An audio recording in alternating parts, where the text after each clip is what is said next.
Praise the lord. మన ప్రభును లోకరక్షకుడైన యేసుక్రీస్తు ప్రభు నామంలో మీకు అందరికీ కూడా శుభావందనాలు తెలియజేసుకుంటున్నానండి. గడిచిన కాలం నుంచి ఇప్పటి వరకు కూడా దేవుడు తన పరిశుద్ధమైన రెక్కల నీడలో మనల్ని కూడా భద్రపరిచారు, కాపాడారు. మన ప్రభు అయిన యేసుక్రీస్తుకు మాత్రమే నిత్యం మహిమ ఘనత ప్రభావాలు చెందునుగాక. ప్రార్థన చేసుకుని వాక్య పరిచర్యానికి వెళ్దాం. మహాపరిశుద్ధుడైన యేసుక్రీస్తు ప్రభా, పరలోకమందున్న తండ్రి, ఈ సమయంలో నీ పరిశుద్ధ పాదాల చెంతకి నీ వాక్యం వినడానికి వచ్చాం ప్రభా. మాట్లాడే దేవుడువు, మాట్లాడటానికి శక్తి కలిగిన దేవుడువు, మాట్లాడటకు సజీవమైన దేవుడు ప్రభా. దయచేసి మాతో నీ పరిశుద్ధ వాక్యం ద్వారా మాట్లాడండి. నీ వాక్యంలో ఉన్న జీవాన్ని, నీ వాక్యంలో ఉన్న శక్తిని, నీ వాక్యంలో ఉన్న సారాన్ని మాకు దయచేయండి. మేము సరిచేసుకోవాల్సిన విషయాల్లో మేము సరిచేసుకోవడానికి వినగలిగే చెవులను, గ్రహించగలిగే గ్రహింపాత్మను మాకు దయచేయండి.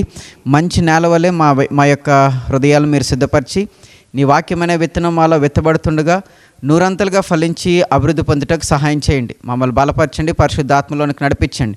ఈ వాక్య పరిచర్య అంతటిని నీ కృపగల హస్తాలకు అప్పగించుకుంటూ నన్ను మీరు మరుగుపరిచి నీ ప్రజలైన వారితో మీరు ఏం మాట్లాడదాం అనుకుంటున్నారో మీరే స్వయంగా మాట్లాడి నీ దాసునే నా నోటికి బోరుగా మీరుండి నీ వాక్కును నాకు దయచేస్తూ నీ కోసం ముందుకు నడిపించమని ప్రభువైన యేసుక్రీస్తు నామములో ప్రార్థిస్తున్నాను నా ప్రియ పరలోకపు తండ్రి, ఆమెన్. ప్రభునందు ప్రియులారా, బైబిల్లోని అనేకమైన సంఘాల గురించి లిఖించబడి ఉంది. అపోస్తలుడైన పౌలు అనేకమైన సంఘాలకి ఉత్తరాలు రాస్తూ, పత్రికలు రాస్తూ వారు ఏ విషయాల్లో సరిచేసుకోవాలి, వారు ఏ విషయాల్లో సరిదిద్దబడాలి, వారు ఏ విషయాల్లో వెనకబడి ఉన్నారు అన్న విషయాలు పొందుపరుస్తూ రాశారు. అదేవిధంగా కొన్ని సంఘాలని ఆయన ఎప్రిషియేట్ చేస్తూ కూడా ఆయన పత్రికలను రాయడం జరిగింది.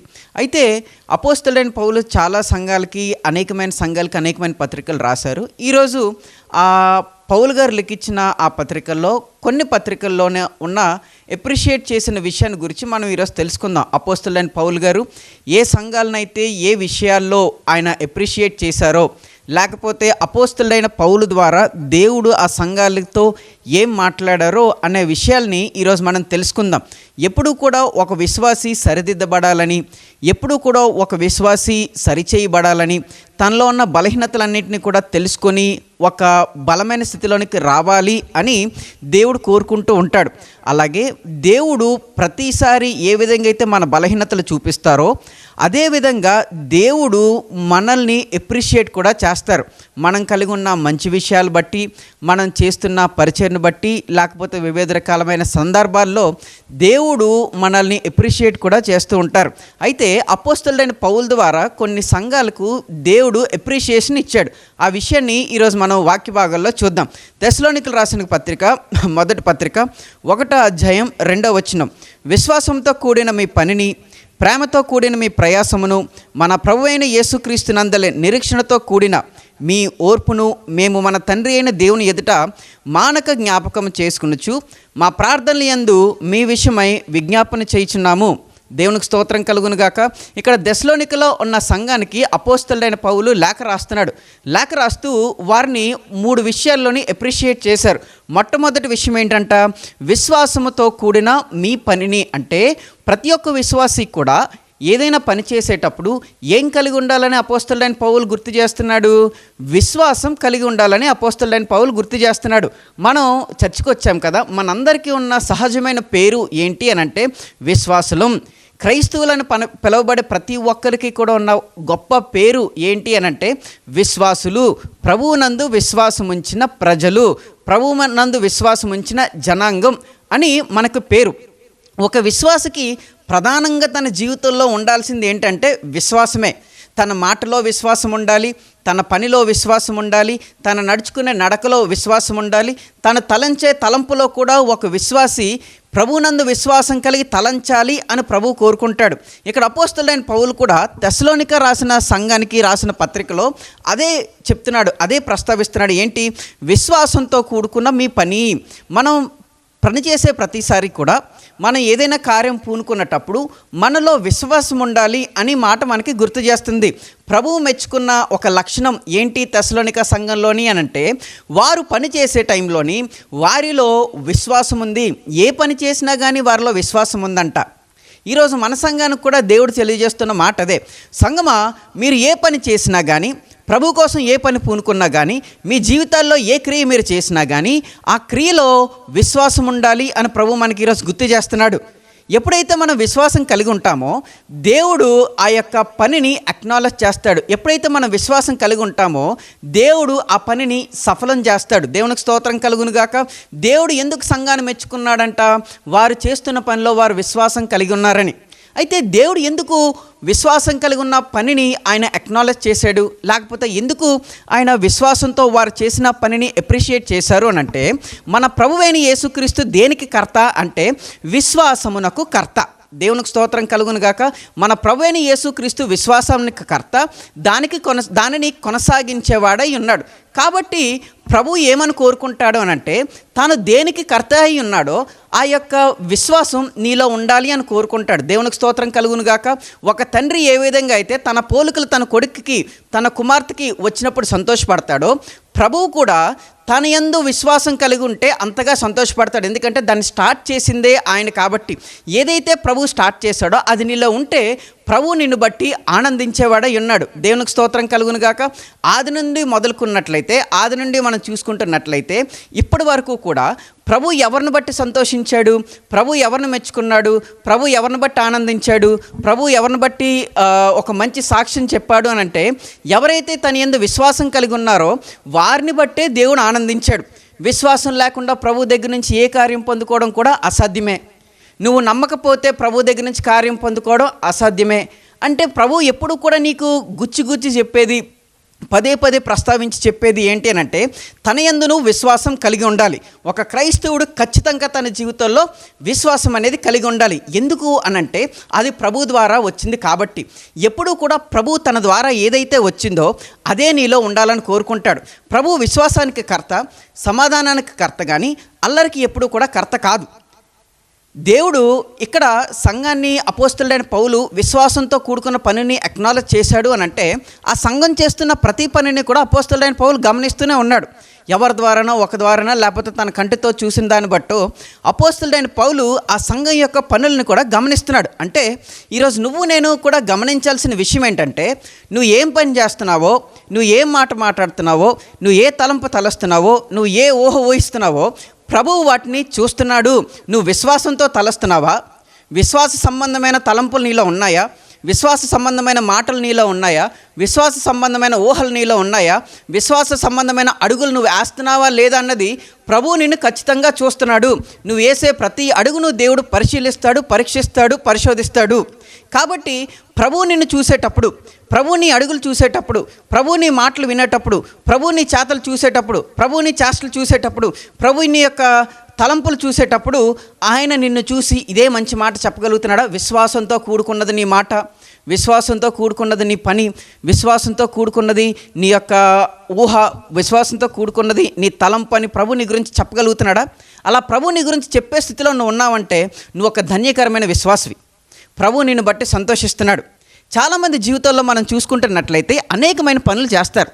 చిన్నపిల్లాడు మొదలుకొని చచ్చిపోయే శవం తప్ప వృద్ధాప్యంలో ఉన్న వాళ్ళు కూడా ఏదైనా పని చేయడానికి ఇష్టపడుతూనే ఉంటారు. వారు అనేకమైన పనులు చేస్తూనే ఉంటారు. అయితే ఈరోజు ప్రభు నీతోటి నాతోటి మాట్లాడుతున్న మాట, ఈరోజు ప్రభు నీకు నాకు చెప్తున్న మాట, మీరు పని చేసేటప్పుడు దాంట్లో ఏం ఉండాలంట? విశ్వాసం ఉండాలంట. ఎందుకంటే నువ్వు చేసే పని బట్టి ప్రభు నేను మెచ్చుకోవాలేనంటే అది విశ్వాస సహితమైన పని అయి ఉండాలి. దేవునికి స్తోత్రం కలుగును గాక. చాలామంది పనులు చేస్తుంటారు. కొంతమంది కుల సంబంధమైన పనులు చేస్తుంటారు, కొంతమంది మత సంబంధమైన పనులు చేస్తుంటారు, కొంతమంది రాజకీయ సంబంధమైన పనులు చేస్తుంటారు, కొంతమంది స్వయ ఆశతోటి లేకపోతే స్వార్థంతో పనులు చేస్తూ ఉంటారు. ప్రభువు నిన్ను చూసి ఈరోజు ఏం చెప్తున్నాడు? నువ్వు స్వార్థపూరితమైన మనిషి అని చెప్తున్నాడా? లేకపోతే రాజకీయంతో కూడుకున్న నీ పని అని చెప్తున్నాడా? కుల సంబంధమైన నీ పని అని చెప్తున్నాడా? మత సంబంధమైన నీ పని చెప్తున్నాడా? లేకపోతే విశ్వాస సంబంధమైన నీ పని నేను చూశానని ప్రభు చెప్తున్నాడా? నీ గురించి ప్రభు ఈరోజు ఏం చెప్తున్నాడు? నువ్వు సంఘానికి వచ్చిన తర్వాత సంఘంలో నువ్వు చేసే ప్రతి పని గురించి ప్రభు ఏం చెప్తున్నాడు? విశ్వాసంతో నువ్వు చేసావని ప్రభు చెప్తున్నాడా? విశ్వాసంతో ప్రభు దగ్గర నువ్వు పని చేస్తున్నావు ప్రభు నీ గురించి ఒక సాక్ష్యం ఇవ్వగలుగుతున్నాడా? ఏం చేస్తున్నావు? చాలామంది సంఘాలకు వస్తారు. సంఘాలకు వచ్చి ఏం చేస్తారంట? రాజకీయాలు చేస్తారంట. సంఘంలోకి వచ్చి మొట్టమొదటిగా సంఘంలోకి వచ్చి దేవుడికి చేయాల్సిన పని ఏంటి? ఆరాధన చేయడం. దేవునికి ఇష్టకరంగా మారడానికి ప్రయత్నం చేయడం. చాలామందిలో అవేం కనబడవండి, రాజకీయ సంబంధమైన పనులు కనబడతాయి. ఇక్కడ దశలోనికి ఉన్న సంఘానికి అపోస్తలుడైన పౌలు చెప్తున్నాడు, సంఘం అంతటికీ కూడా ఏం చెప్తున్నాడంట, విశ్వాసంతో కూడుకున్న మీ పని, అంతేగాని అక్కడ ఏమి కూడా రాజకీయంతో కూడుకున్న మీ పనిని బట్టి నేను సంతోషిస్తున్నానని చెప్పలేదే, వర్గాలతో కూడుకున్న పనిని బట్టి నేను సంతోషిస్తున్నానని చెప్పలేదే, విభేదాలతో కూడుకున్న పనిని బట్టి నేను సంతోషిస్తున్నానని చెప్పలేదే, లేకపోతే డబ్బుని బట్టి విడదీసే, కులాన్ని బట్టి విడదీసే మీ పనిని బట్టి నేను సంతోషిస్తున్నానని చెప్పలేదే. సంఘాన్ని చూసి దేవుడు ఏం చెప్పాలి, మీరు విశ్వాసంతో చేస్తున్న పనిని బట్టి నేను సంతోషిస్తున్నానని చెప్పాలి. ఈరోజు సంఘంలోని విశ్వాసంతో చేస్తున్న పని లేకుండా కుల సంబంధమైన సంఘాలతో, కుల సంబంధమైన విభేదాలతో, రాజకీయ సంబంధమైన విభేదాలతో నువ్వు నలిగిపోతూ ఉంటే ప్రభువు నిన్ను చూసి ఎలా సంతోషిస్తాడు? ప్రభువు నిన్ను చూసి నిన్ను ఎలా అప్రిషియేట్ చేస్తాడు? అది ప్రభువుకు సంతోషకరమైన విషయం కాదు. నువ్వు రాజకీయ సంబంధమైన ఆలోచనలతో సంఘంలోకి వచ్చి సంఘాన్ని పాడు చేస్తుంటే ప్రభువు చూస్తూ ఆనందించేవాడేం కాదు. నువ్వు రాజకీయ సంబంధమైన ఉద్దేశాలతో సంఘానికి వస్తుంటే నేను సెక్రటరీ అయిపోవాలి, నేను ప్రెసిడెంట్ అయిపోవాలి, నేను ట్రెజరర్ అయిపోవాలి, నేను ఛాన్సలర్ అయిపోవాలి, లేకపోతే సంఘంలో నేను ఒక పెద్దని అయిపోవాలి అన్న రాజకీయ సంబంధమైన ఉద్దేశంతో నువ్వు ఏదైనా పని చేస్తూ ఉంటే ప్రభువు నిన్ను చూసి సంతోషించేవాడా ఉండడు. నువ్వు ఒక కుల సంబంధమైన వ్యక్తిగా జీవిస్తూ మా కులం వాళ్ళందరూ కూడా బాగుండాలి, మా కులం వాళ్ళు మాత్రమే బాగుండాలి, మా కులం వాళ్ళు మాత్రమే గొప్ప వాళ్ళు అవ్వాలి అన్న ఉద్దేశంతో నువ్వు ఉంటే, ఒక క్రైస్తవ బ్రతుకుతూ కూడా నువ్వు ఒక కుల సంబంధమైన స్థితిలో నువ్వు ఉండిపోతే, కుల సంబంధమైన కట్టలతో నువ్వు కట్టబడిపోతే దేవుడు నిన్ను చూసి ఏం సంతోషించడు. చాలామంది సంఘానికి వస్తూ కూడా కులగజ్జని కలిగి ఉంటారండి. సంఘంలోకి వచ్చేవారు అందరూ కూడా యేసుక్రీస్తు ప్రభు యొక్క రక్తం చేత కడగబడిన వారు, కొనబడిన వారు, వారందరూ కూడా ప్రభు అయిన యేసుక్రీస్తునందు సమానులే. మనమందరం కూడా ఏ కులం నుంచి వచ్చినా, ఏ జాతి నుండి వచ్చినా, ఏ దేశం నుంచి వచ్చినా, ఏ వర్గం నుంచి వచ్చినా కానీ మనం అందరం కూడా చేర్చబడింది దేంట్లోని? క్రీస్తు యొక్క శరీరంలో మనం చేర్చబడ్డాం. సంఘం క్రీస్తు యొక్క శరీరం అంట. ఈ యొక్క సంఘానికి శిరస్సు ఎవరై ఉన్నారంట? ప్రభు అయిన యేసుక్రీస్తు అయి ఉన్నాడంట. నువ్వు శిరస్సును ప్రభువుని శిరస్సుగా కలుగుంటూ క్రీస్తు సంఘంలో చేర్చబడి మరలా నేను పలానా కులస్తుని, పలానా వర్గానికి చెందినవాడిని, మా జాతి పలానా గొప్పదే అని నువ్వు చెప్తున్నావంటే నువ్వు క్రీస్తులో లేవు. నీ యొక్క విశ్వాస సహితమైన క్రియ కాదది. నీ కుల సంబంధమైన నీ యొక్క కులం వారికే నువ్వు సహాయం చేస్తూ పోతున్నావు అంటే, సంఘంలో కూడా నువ్వు అలాంటి కులాన్ని తీసుకొచ్చావు అని అంటే నువ్వు సంఘంలో లేవు. ప్రభువు నిన్ను చూసి ఆనందించట్లేదు. నువ్వు ఒక విభేదాలు పెట్టే వ్యక్తిగా నువ్వు ఉంటే ప్రభువు నిన్ను చూసి ఆనందించట్లేదు. సంఘానికి వచ్చిన తర్వాత సంఘం క్రీస్తుది కాబట్టి క్రీస్తును మహిమపరచడానికి, క్రీస్తుని ఆనందపరచడానికి నువ్వు సంఘంలో పనులు చేయాలి. అట్టా కాదని నేను నెక్స్ట్ ప్రెసిడెంట్ అయిపోవాలి, నేను నెక్స్ట్ వైస్ ప్రెసిడెంట్ అయిపోవాలి, నేను నెక్స్ట్ ట్రెజరర్ అయిపోవాలి అని నువ్వు పని చేసావనుకో, అది విశ్వాస సంబంధమైన పని కాదు. ఈరోజు ప్రభువు నిన్ను చూసి ఏం చెప్తున్నాడు? నువ్వు రాజకీయ సంబంధమైన భక్తి చేస్తున్నావు అని చెప్తున్నాడా, లేకపోతే విశ్వాస సంబంధమైన భక్తి చేస్తున్నావు అని చెప్తున్నాడా? దేవుడిని దగ్గర నుంచి కోరుకుంటున్న ఫలం ఏంటి? నీతి. యెషయా గ్రంథం 5వ అధ్యాయంలో కానీ మనం చూసుకుంటున్నట్లయితే, యజమాని తన తోటకి బురుజు కట్టించాడంట, చుట్టూ కూడా తవ్వించాడంట, అద్భుతమైన వసతులు ఆ తోటకి కల్పించాడంట. తోటని దగ్గర నుంచి ఫలాలు ఆశించే టైంలో ఫలాలు చూస్తే కారు ద్రాక్షలు కాసాయంట. ఆ తోట యజమాని బాధపడుతూ ఏం చెప్తున్నాడంటే, నేను మీ దగ్గర నుంచి ఆశించింది ఏంటి? నీతి, న్యాయమే కదా. ఏం ఆశించాడంట ప్రభు? నీతి, న్యాయాన్ని ప్రభు ఆశించాడంట. కానీ ఆయన చూసినప్పుడు మాత్రం బలత్కరణ కనిపిస్తుందంట, ఆయన చూసినప్పుడు మాత్రం అన్యాయం కనిపిస్తుందంట, ఆయన చూసినప్పుడు మాత్రం అక్రమం కనిపిస్తుందంట. నీతి అంటే ఏంటి? మనం కానీ రోమిలకు రాసిన పత్రిక 4వ అధ్యాయం 3వ వచనంలో కానీ చూసుకుంటున్నట్లయితే, అబ్రహాము దేవుని యందు విశ్వాసం ఉంచెను, అది అతనికి నీతిగా ఎంచబడెను. అంటే అబ్రహాము గారు విశ్వాసం ఉంచారు కాబట్టి అది ఎలా ఎంచబడిందంట? అతనికి నీతి. అంటే దేవుడు కోరుకున్న ఫలమైన నీతి ఎలా ఫలించగలవు? నువ్వు విశ్వాసం ద్వారా మాత్రమే ఫలించగలవు. అపోస్తలుడైన పౌలు రోమిలకు రాసిన పత్రికలోని, గలతీయులకు రాసిన పత్రికలోని అనేకమైన విషయాలు చెప్తూ, నువ్వు విశ్వాసం మూలంగానే రక్షించబడ్డావు తప్ప నీ క్రియల మూలంగా ఏం కాదు. అంటే విశ్వాసం ఒక జీవితానికి ఎంత ప్రాముఖ్యమైందో చూడండి. నమ్ముట నీ వలనైతే నమ్మువానికి సమస్తము కూడా సాధ్యమే. అంటే నీకు విశ్వాసం లేకపోతే నీకు ఏదీ సాధ్యం కాదంట. ప్రభు దగ్గరికి వచ్చి ప్రతివాడు కూడా ఆయన ఉన్నాడని, తన్ను అడుగువారికి ఆయన ధారాళంగా దయచేయవాడని నువ్వు నమ్మాలి కదా. అలా నమ్మకపోతే దేవునికి ఇవ్వడు కదా అని వాక్యం స్పష్టంగా తెలియజేస్తుంది. అంటే నువ్వు ఒక కోరిక కోరుకున్నప్పుడు దాన్ని పొందుకోవాలన్నా కానీ, నీ ఆశ తీర్చబడాలన్నా కానీ, నీ హృదయవాంఛ తీర్చబడాలన్నా కానీ, దేవుని యొక్క వాగ్దానం నీ బ్రతుకులో నెరవేర్చబడాలన్నా కానీ నీకేముండాలి? విశ్వాసం ఉండాలి. దేవునికి స్తోత్రం కలుగును గాక. నువ్వు విశ్వాసంతో చేసే ప్రతి పనిని దేవుడు చూసి నువ్వు కలుగున్న విశ్వాసాన్ని బట్టి దేవుడు నీకు ప్రతిఫలం ఇస్తాడు. దేవునికి స్తోత్రం కలుగును గాక. చాలామంది తమ జీవితాల్లో ఇచ్చే సాక్ష్యం, చాలామంది తమ జీవితంలో బాధపడే కొన్ని విషయాలు ఏంటంటే, ముందంతా మా బ్రతుకులో చాలా మేలులు జరిగాయండి, మేము భక్తిలోకి వచ్చిన మొదట్లోని మేము ఏం ప్రార్థన చేస్తే అది జరిగేది, మేము ఏం కోరుకుంటే అది జరిగేది, మేము ఎలా విశ్వసిస్తే అలా జరిగేది, ఇప్పుడు మాత్రం మేము విశ్వసించిన ప్రకారంగా జరగట్లేదు, మేము కోరుకున్నట్టుగా మాకు అవ్వట్లేదు అని అంటే, నేను వారికి చెప్పే ఒక్క సమాధానం, చాలా ఉంటాయి దాంట్లోని, కానీ నేను వారికి చెప్పే ఒక్క సమాధానం ఏంటంటే, ముందున్న విశ్వాసం కలిగి ఉన్నావా, ముందున్న నమ్మకం నువ్వు ప్రభు మీద కలిగి ఉన్నావా? ముందు ప్రార్థన చేసినప్పుడు ప్రతిసారి కూడా నువ్వేమనుకునేవాడివి, నేను ప్రార్థన చేశాను, ప్రభు నాకు ఖచ్చితంగా జవాబు దయచేస్తాడని గట్టిగా నమ్మేవాడివి. నువ్వు కలిగి ఉన్న బలమైన విశ్వాసాన్ని బట్టి, నువ్వు కలిగి ఉన్న బలమైన నమ్మకాన్ని బట్టి ప్రభు నీ బ్రతుకులో కార్యం జరిగిచ్చేవాడు. ఈరోజు నీ బ్రతుకులో కార్యం జరగట్లేదు అని అంటే, నీకు ఒకవేళ ప్రభు మీద విశ్వాసం తక్కువైందేమో చూసుకో, అల్ప విశ్వాసగా ఉన్నావేమో, అవిశ్వాసగా ఉన్నావేమో, అవిశ్వాసపు మాటలు మాట్లాడుతున్నావేమో, అల్ప విశ్వాసపు మాటలు మాట్లాడుతున్నావేమో, ఒకవేళ జాగ్రత్తగా చూసుకో. నీ నోటి మాటలు కూడా చాలా ప్రభావవంతమైనవి. నువ్వు విశ్వాసంతో మాట్లాడావు అనుకో, నువ్వు మాట్లాడిన దాని చొప్పున నీకు జరుగుతుంది. నువ్వు విశ్వాసంతో ప్రభు నాకు ఖచ్చితంగా దయచేస్తాడు, ప్రభు నాకు ఖచ్చితంగా మేలు చేస్తాడు, ప్రభు నన్ను చూస్తాడు, ప్రభు నన్ను ఒకరోజు హెచ్చిస్తాడు, ఈరోజున్న కష్టం శాశ్వతం కాదు, ఈరోజున్న నష్టం శాశ్వతం కాదు, ఈరోజు నేనున్న ఇరుకులు శాశ్వతం కాదు, ఈరోజు నేనున్న ఇబ్బందులు శాశ్వతం కాదు, ఒకరోజు ప్రభు నన్ను ఖచ్చితంగా హెచ్చిస్తాడు అన్న విశ్వాసం ఉంచి ఆ విశ్వాస ప్రకారంగా మాట్లాడావు అనుకో, దేవుడు ఖచ్చితంగా నీకు సహాయం చేస్తాడు. బైబిల్లో కూడా ఒక ఆయన్ని దేవుడు నోరు మూయించేశాడండి. బిడ్డ పుట్టే వరకు కూడా ఆయన మాట్లాడలేదు. ఎందుకు? అవిశ్వాసంగా మాట్లాడి ఎక్కడ అవిశ్వాసం యొక్క ఫలమితను పొందుకుంటాడని చెప్పి దేవుడు నోరు కూడా మూసేశాడు. కాబట్టి మన మాటలు కూడా చాలా జాగ్రత్తగా ఉండాలి. విశ్వాస సహితమైన మాటలు, విశ్వాస సహితమైన ప్రార్థన. మనం ప్రార్థన చేసేటప్పుడు కూడా విశ్వాసం బలంగా కలిగి ఉండాలి. ఒకానొక రోజు ఒక ప్రాంతంలోని వర్షాలు లేక చాలా బాధపడుతున్నారంట. సంఘమంతా కూడా ఏకమయ్యి మనమందరం కూడా ప్రార్థన చేద్దాము, ప్రభువు మన ప్రార్థన ఆలకించి ఏలియా ప్రార్థన చేసినప్పుడు ఏ విధంగా అయితే వర్షాన్ని కురిపించాడో మనం ప్రార్థన చేసినప్పుడు కూడా దేవుడు వర్షం కురిపిస్తాడు. కాబట్టి అందరూ కూడా రేపు పొద్దున్నే వచ్చేసి మందిరంలో ప్రార్థన చేద్దామని చెప్పి సంఘంలో పాస్టర్ గారు ఒక పిలుపునిస్తే సంఘస్థులందరూ కూడా ప్రార్థన చేయడానికి రెడీ అయిపోయి బయలుదేరారు. అయితే ఒక కుటుంబంలోనే ఒక చిన్న పాప మాత్రం బయలుదేరుతున్నప్పుడు ఒక గొడుగు పట్టుకుంటూ వచ్చిందంట. ఆ తల్లిదండ్రులు చూసి చాలా కోపగించుకున్నారు. వర్షం లేక మేమందరూ బాధపడుతుంటే ప్రార్థన చేయడానికి వెళ్తూ ఉంటే నువ్వు ఇప్పుడు మమ్మల్ని వెటకారం కట్టడానికి గొడుగు పట్టుకున్నావు అని చెప్పి ఆ పాపని తిట్టడం ప్రారంభించారు. ఆ పాప తల్లిదండ్రులకు ఇచ్చిన సమాధానం ఏంటంటే, అమ్మ మన ప్రభువు ప్రార్థన వినేవాడే కదా అంటే, తల్లి అన్నది నిజంగా ప్రార్థన వినేవాడే. మన ప్రభువు ప్రార్థనకి జవాబు ఇచ్చేవాడు కదా, అవును నిజంగా జవాబు ఇచ్చేవాడే. మన ప్రభువు అద్భుతకరుడే కదా, అవును నిజంగా అద్భుతకరుడే. అయితే అద్భుతకరుడైన ఆ ప్రభువును మనం ప్రార్థిస్తాం కదా, ఇప్పుడు మనకు వర్షం లేదు కాబట్టి వర్షం రావాలని మనం ప్రార్థిస్తాం కదా, మన ప్రార్థన ఆలకించి దేవుడు వర్షాన్ని పంపిస్తాడు కాబట్టి వర్షంలో తడిసిపోకుండా నేను గొడుగు పట్టుకున్నానని చెప్పిందంట ఆమె. వీళ్ళందరూ కూడా ప్రార్థన చేయడానికి వెళ్ళారు, కానీ ఆ ప్రార్థనలో ఉన్న విశ్వాసం వీళ్ళకి ఏం లేదు. వర్షం కురిపిస్తాడా లేదని, ఏం పంపిస్తాడులే పర్లేదు, ఈరోజు ప్రార్థన చేస్తే వెంటనే వర్షం ఏమైనా వచ్చేద్దా, మనం ప్రార్థన చేయడం మన వంతు, ఏమైనా వర్షం పడిపోద్దా వెంటనే అని వీళ్ళు అనుకున్నారు. కానీ ఈ పాప మాత్రం విశ్వాసంతో కూడుకున్న పని చేసింది. వీళ్ళు ప్రార్థన చేసినప్పుడు మామూలుగా నోటితో ప్రార్థన చేశారంట, ఆ పాప మాత్రం విశ్వాసంతో ప్రార్థన చేసి దేవుడి దగ్గర నుంచి వర్షం పొందుకుంది. దేవునికి స్తోత్రం కలుగును గాక. నీ జీవితంలో కూడా, నీ జీవితంలో ఒక బ్రేక్ త్రూ రావాలని నువ్వు ప్రార్థన చేస్తున్నావా? నీ జీవితంలో ఒక గొప్ప స్థానానికి వెళ్ళాలని నువ్వు ప్రార్థన చేస్తున్నావా?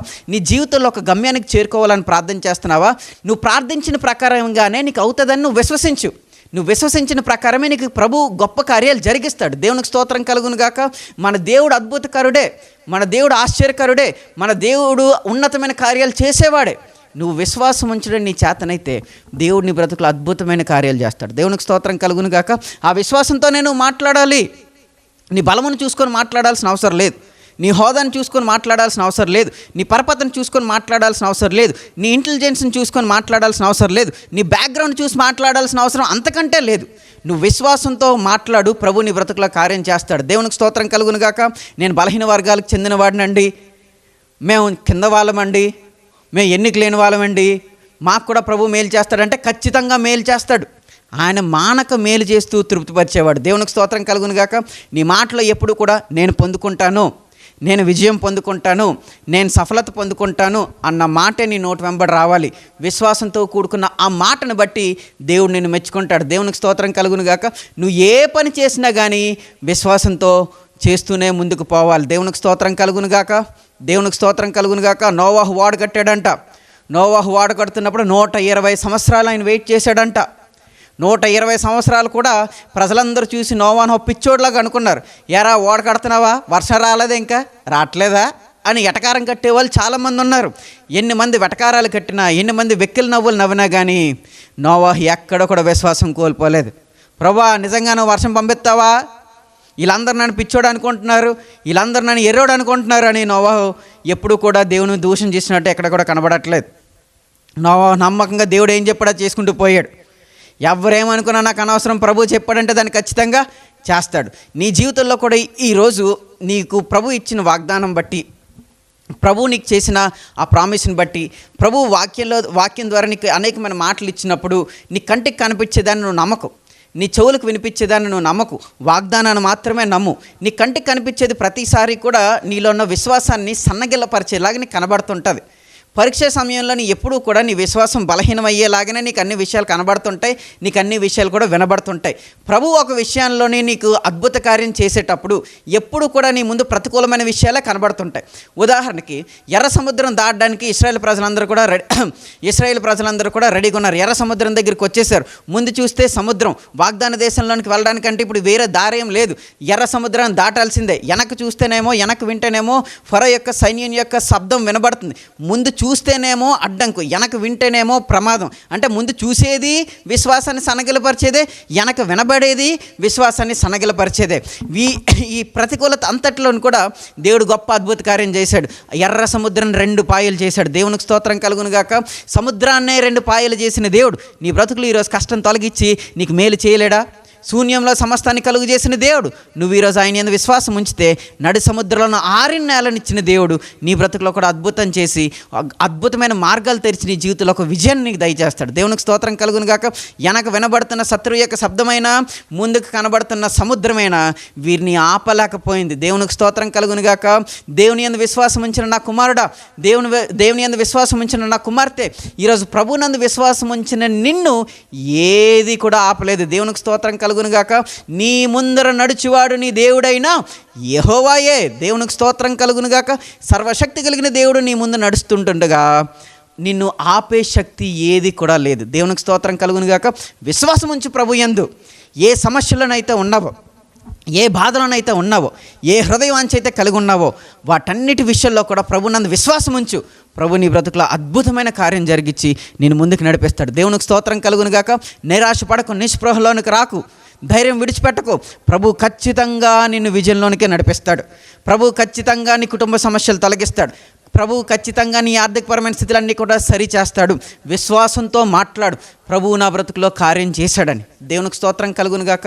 అట్టి విశ్వాసం నువ్వు కలుగుంటే విశ్వాసానికి కర్త, దాన్ని కొనసాగించే యేసుక్రీస్తు ప్రభు నిన్ను చూసి సంతోషపడేవాడై ఉన్నాడు. దేవునికి స్తోత్రం కలుగునుగాక.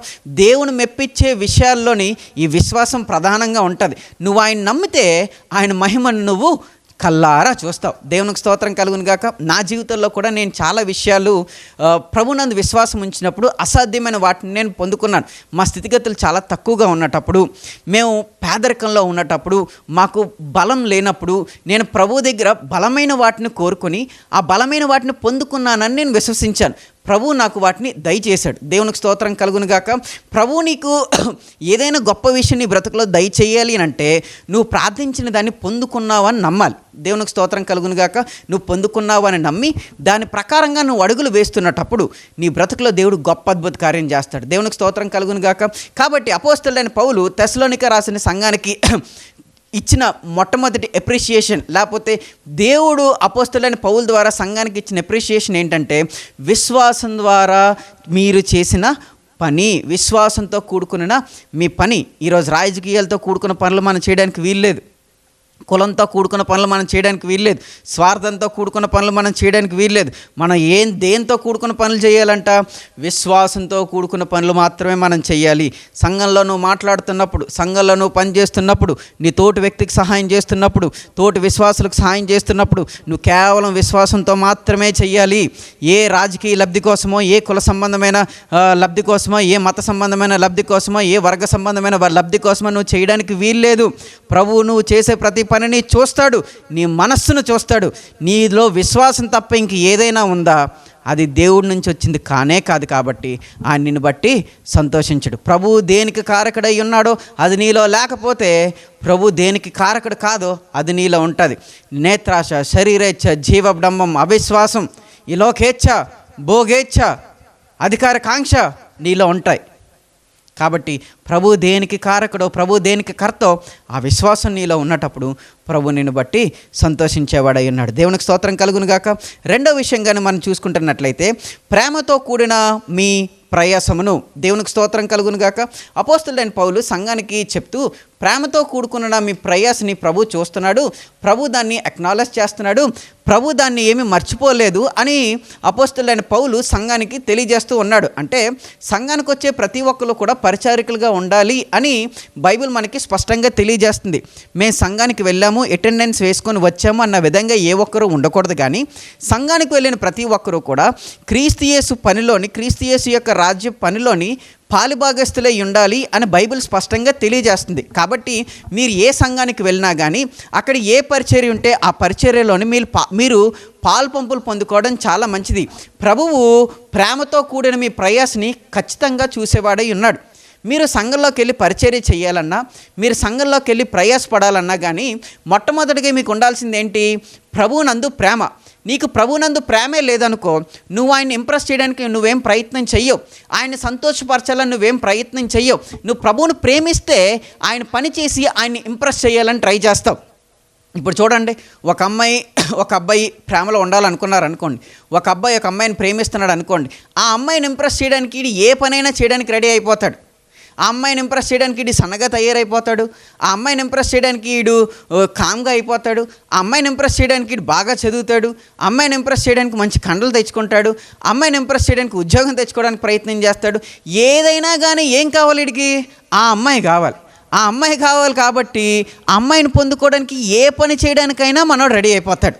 అంటే ఈ లోకానుసారమైన ప్రేమలోనే ఒక ప్రేమ పొందుకోవడానికి, వారిని ఇంప్రెస్ చేయడానికి ఏ పనైనా చేస్తున్నప్పుడు దేవుణ్ణి ఇంప్రెస్ చేయడానికి నువ్వు ఎంతగా చేయాలి? దేవుని ప్రేమ పొందుకోవడానికి నువ్వు ఆయన్ని ఎంత ఇంప్రెస్ చేయడానికి నువ్వు పరిచర్య చేయాలి? ప్రతి ఒక్కరు కూడా పరిచర్య మనస్సు కలిగి ఉండాలి. సంఘంలోకి వచ్చే ప్రతి ఒక్కరు కూడా పరిచర్య మనస్సును కలిగి ఉండాలి. సంఘంలోకి వచ్చే ప్రతి ఒక్కరు కూడా క్రీస్తును ప్రేమించే వ్యక్తులుగా ఉండాలి. దేవునికి స్తోత్రం కలుగును గాక. వీడికి ప్రేమే లేదనుకోండి, ఆ అమ్మాయిని ఇంప్రెస్ చేయడానికి వీడు ఎందుకు ట్రై చేస్తాడు? వీడికి ప్రేమే లేదనుకోండి, వీడు ఎందుకు సన్నగా అయిపోతాడు? వీడికి ప్రేమే లేదనుకోండి, ఎందుకు ఉద్యోగం తెచ్చుకోవడానికి ప్రయత్నం చేస్తాడు? ఆ అమ్మాయిని ఎలాగైనా పొందుకోవాలి కాబట్టి, ఉద్యోగం లేకపోతే వాళ్ళ నాన్న పిల్లనవాడు కాబట్టి ఉద్యోగం తెచ్చుకోవడానికి ప్రయత్నం చేస్తాడు. అర్థమవుతుందా? ప్రేమ చాలా బలమైనది. నీకు ప్రభు మీద ప్రేమ ఉందనుకో, నువ్వు విశ్వాసంలో బలంగా ఉంటావు. నీకు ప్రభు మీద ప్రేమ ఉందనుకో, నువ్వు సమస్తాన్ని కూడా నష్టంగా ఎంచుకుంటావు. నీకు ప్రభు మీదే ప్రేమ లేదనుకో, నీకు ప్రభు తప్ప అన్నీ లాభంగానే కనిపిస్తాయి. కొంతమంది చూడండి, ఆదివారం ఏరా బాబు మందిరానికి రాలేదంటే ఎక్స్ట్రా కూలి ఇస్తానన్నారండి, అందుకనే నేను మందిరానికి రాలేదండి. ఆదివారంకేమో మందిరానికి రాలేదంటే మా బంధువులు పిలిచారండి, అందుకనే నేను రాలేకపోయానండి. ఆదివారం ఏమయ్యా నువ్వు మందిరానికి రాలేదంటే నా ఫ్రెండ్స్ పిలిచారండి, వాళ్ళు బాధ పెట్టడం నాకు ఇష్టం లేదండి, అందుకని నేను మందిరానికి రాలేదండి. అంటే వీరు బంధువుల్ని ఇంప్రెస్ చేయడానికి, బంధువుల్ని సంతోషపెట్టడానికి ప్రయత్నం చేస్తున్నారు, స్నేహితులు సంతోషపెట్టడానికి ప్రయత్నం చేస్తున్నారు, తమ యజమానులు సంతోషపెట్టడానికి ప్రయత్నం చేస్తున్నారు. కానీ ఎవరిని బాధపడుతున్నారు, ఎవరిని సంతోషపెట్టడానికి ప్రయత్నం చేయట్లేదు అని అంటే, క్రీస్తుని బాధపెడుతూ క్రీస్తుని సంతోషపరచడానికి వీరు ప్రయత్నమే చేయట్లేదు. ఎందుకు? వీరు ప్రయారిటీ లిస్టులో ప్రభువు లేడు. మీ జీవితంలోని మీరు క్రీస్తు నిజంగా ప్రేమిస్తున్నారు అన్న దానికి నిదర్శనం ఏంటంటే, యేసుక్రీస్తు ప్రభును మీ జీవితంలోని ప్రధానమైన వ్యక్తిగా చేసుకుంటారు. యేసుక్రీస్తు ప్రభుకు మీ ఫస్ట్ ప్రయారిటీ ఇస్తారు. యేసు ప్రభు ఎప్పుడైతే సెకండ్ ప్రయారిటీలోకి వస్తాడో దాని అర్థం నువ్వు యేసు ప్రభుని ప్రేమించట్లేదని. నువ్వు యేసు ప్రభు నిజంగా ప్రేమించే వ్యక్తివైతే యేసు ప్రభుకి ఫస్ట్ ప్రయారిటీ ఇస్తావు. ఉదయం లెగ్గానే ప్రార్థన చేస్తావు. ఇప్పుడు ఒక అమ్మాయిని ఫుల్గా ప్రేమించుకుంటున్నారు అనుకోండి, ఉదయం లెగ్గానే వాళ్ళు చేసే పని ఏంటి? గుడ్ మార్నింగ్ బంగారం, good morning baby, good morning darling. అంటే ఇది మొట్టమొదటి మెసేజ్ ఎవరికి వెళ్ళిపోవాలి? అమ్మాయికి వెళ్ళిపోవాలి. మొట్టమొదటి మెసేజ్ ఎవరికి వెళ్ళిపోవాలి? అబ్బాయికి వెళ్ళిపోవాలి. ఎందుకు? వీళ్ళు ప్రేమలో ఉన్నారు కాబట్టి. నువ్వు నిజంగా యేసు ప్రభుతో ప్రేమలో ఉంటే పొద్దున్న లేయగానే ప్రార్థన చేయవా? పొద్దున్న లేయడానికే నీకు పెద్ద బద్ధకం. ఎందుకు? ఇప్పుడు లేచామంటే ఖచ్చితంగా ప్రార్థన చెయ్యాలి. తొందరగా లేచిపోతే ఏం చేయాలి? ప్రార్థన చేయాలి. కాబట్టి లేటుగా లెగిద్దాం. నువ్వు రాత్రి కొంచెం గబాలో పడుకుని పోతే, కొంచెం తొందరగా పడుకుంటే ఉదయం లెగిసి ప్రార్థన చేయగలవు. నువ్వు రాత్రి 12-1 గంట వరకు లోక ప్రేమల్లో ములుగు తేలుతూ ఆ ఫ్రెండ్తో చాటింగ్, ఈ ఫ్రెండ్తో చాటింగ్, ఊరి మీద చక్కర్లని కొడుతుంటే నువ్వెప్పుడు పడుకుంటావు? నువ్వెప్పుడు లెగిసి ప్రార్థన చేస్తావు? నీ ప్రభు మీద ప్రేమే లేదు. ప్రేమే లేకపోతే నువ్వు ప్రయాస ఎక్కడ పడతావు? భక్తి జీవితం పెరగట్లేదు, విశ్వాసం పెరగట్లేదు, కుటుంబంలో మేలు జరగట్లేదు, కుటుంబంలో ఉన్న సమస్యలు అలాగే ఉండిపోయానంటే నువ్వు క్రీస్తును ప్రేమించకుండా, ఆయన కోసం ప్రయాసపడకుండా ఆయన నీకు ఎందుకు మేలు చేస్తాడు? ప్రభు లేకొచ్చి పరిచయం చేయడానికి నీకు మనసు రాదు. ప్రభు మాత్రం నీ జీవితంలోకి వచ్చి అన్ని పనులు సఫలత చేసుకుంటూ వెళ్ళిపోవాలి. విశ్వాసులు కూడా చాలామంది గమనించాలి. కొంతమంది తల్లిదండ్రులు పిల్లలు పరిచయం చేస్తుంటే ఒప్పుకోరు. నువ్వు పని చేస్తావేటి, నువ్వు పరిచయం చేస్తావేటి, ఆ బాత్రూంలు కడగడానికి ఇంకొకరు ఉన్నారులే, ఆ చెప్పులు సరి చేయడానికి ఇంకొకరు ఉన్నారులే, ఆ బరువులు మోయడానికి ఇంకొకరు ఉన్నారులే. ఏండి నేను అంత పెద్ద ఉద్యోగస్తుని, నేను ఈ మందిరంలోకి వచ్చి పని చేయాలా? మేమేమైనా కూలాలం అనుకుంటున్నారా?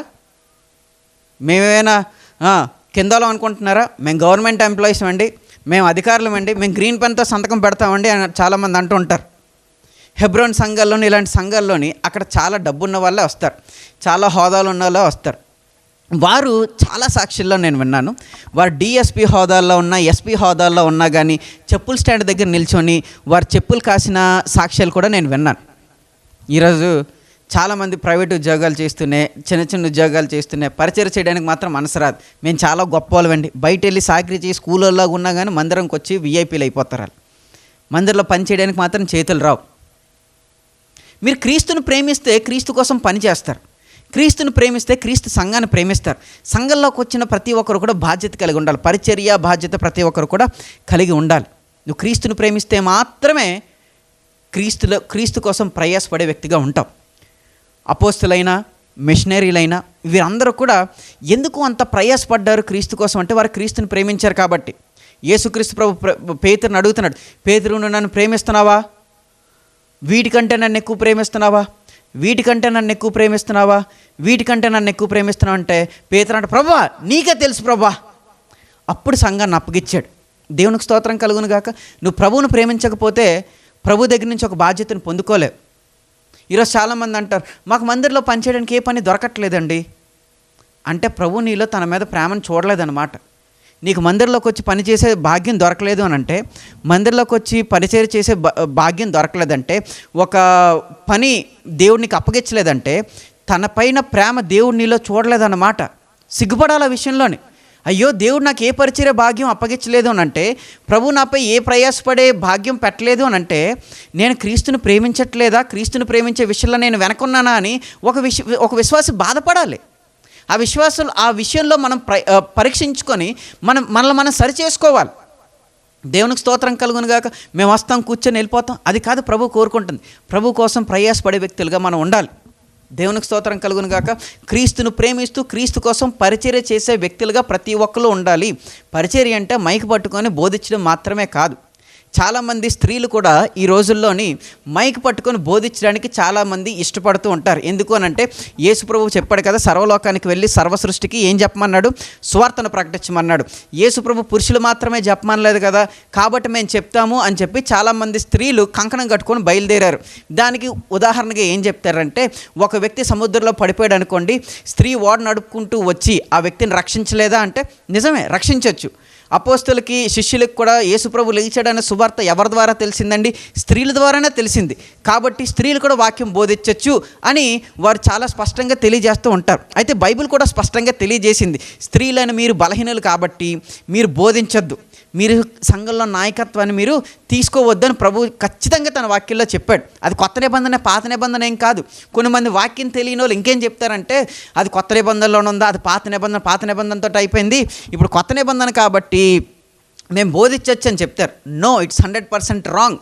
సంఘంలోని స్త్రీలు బోధించడానికి వీల్లేదు. అది హెబ్రోన్ సంఘమైనా మరి ఏ సంఘమైనా కానీ బోధించడానికి వీల్లేదు.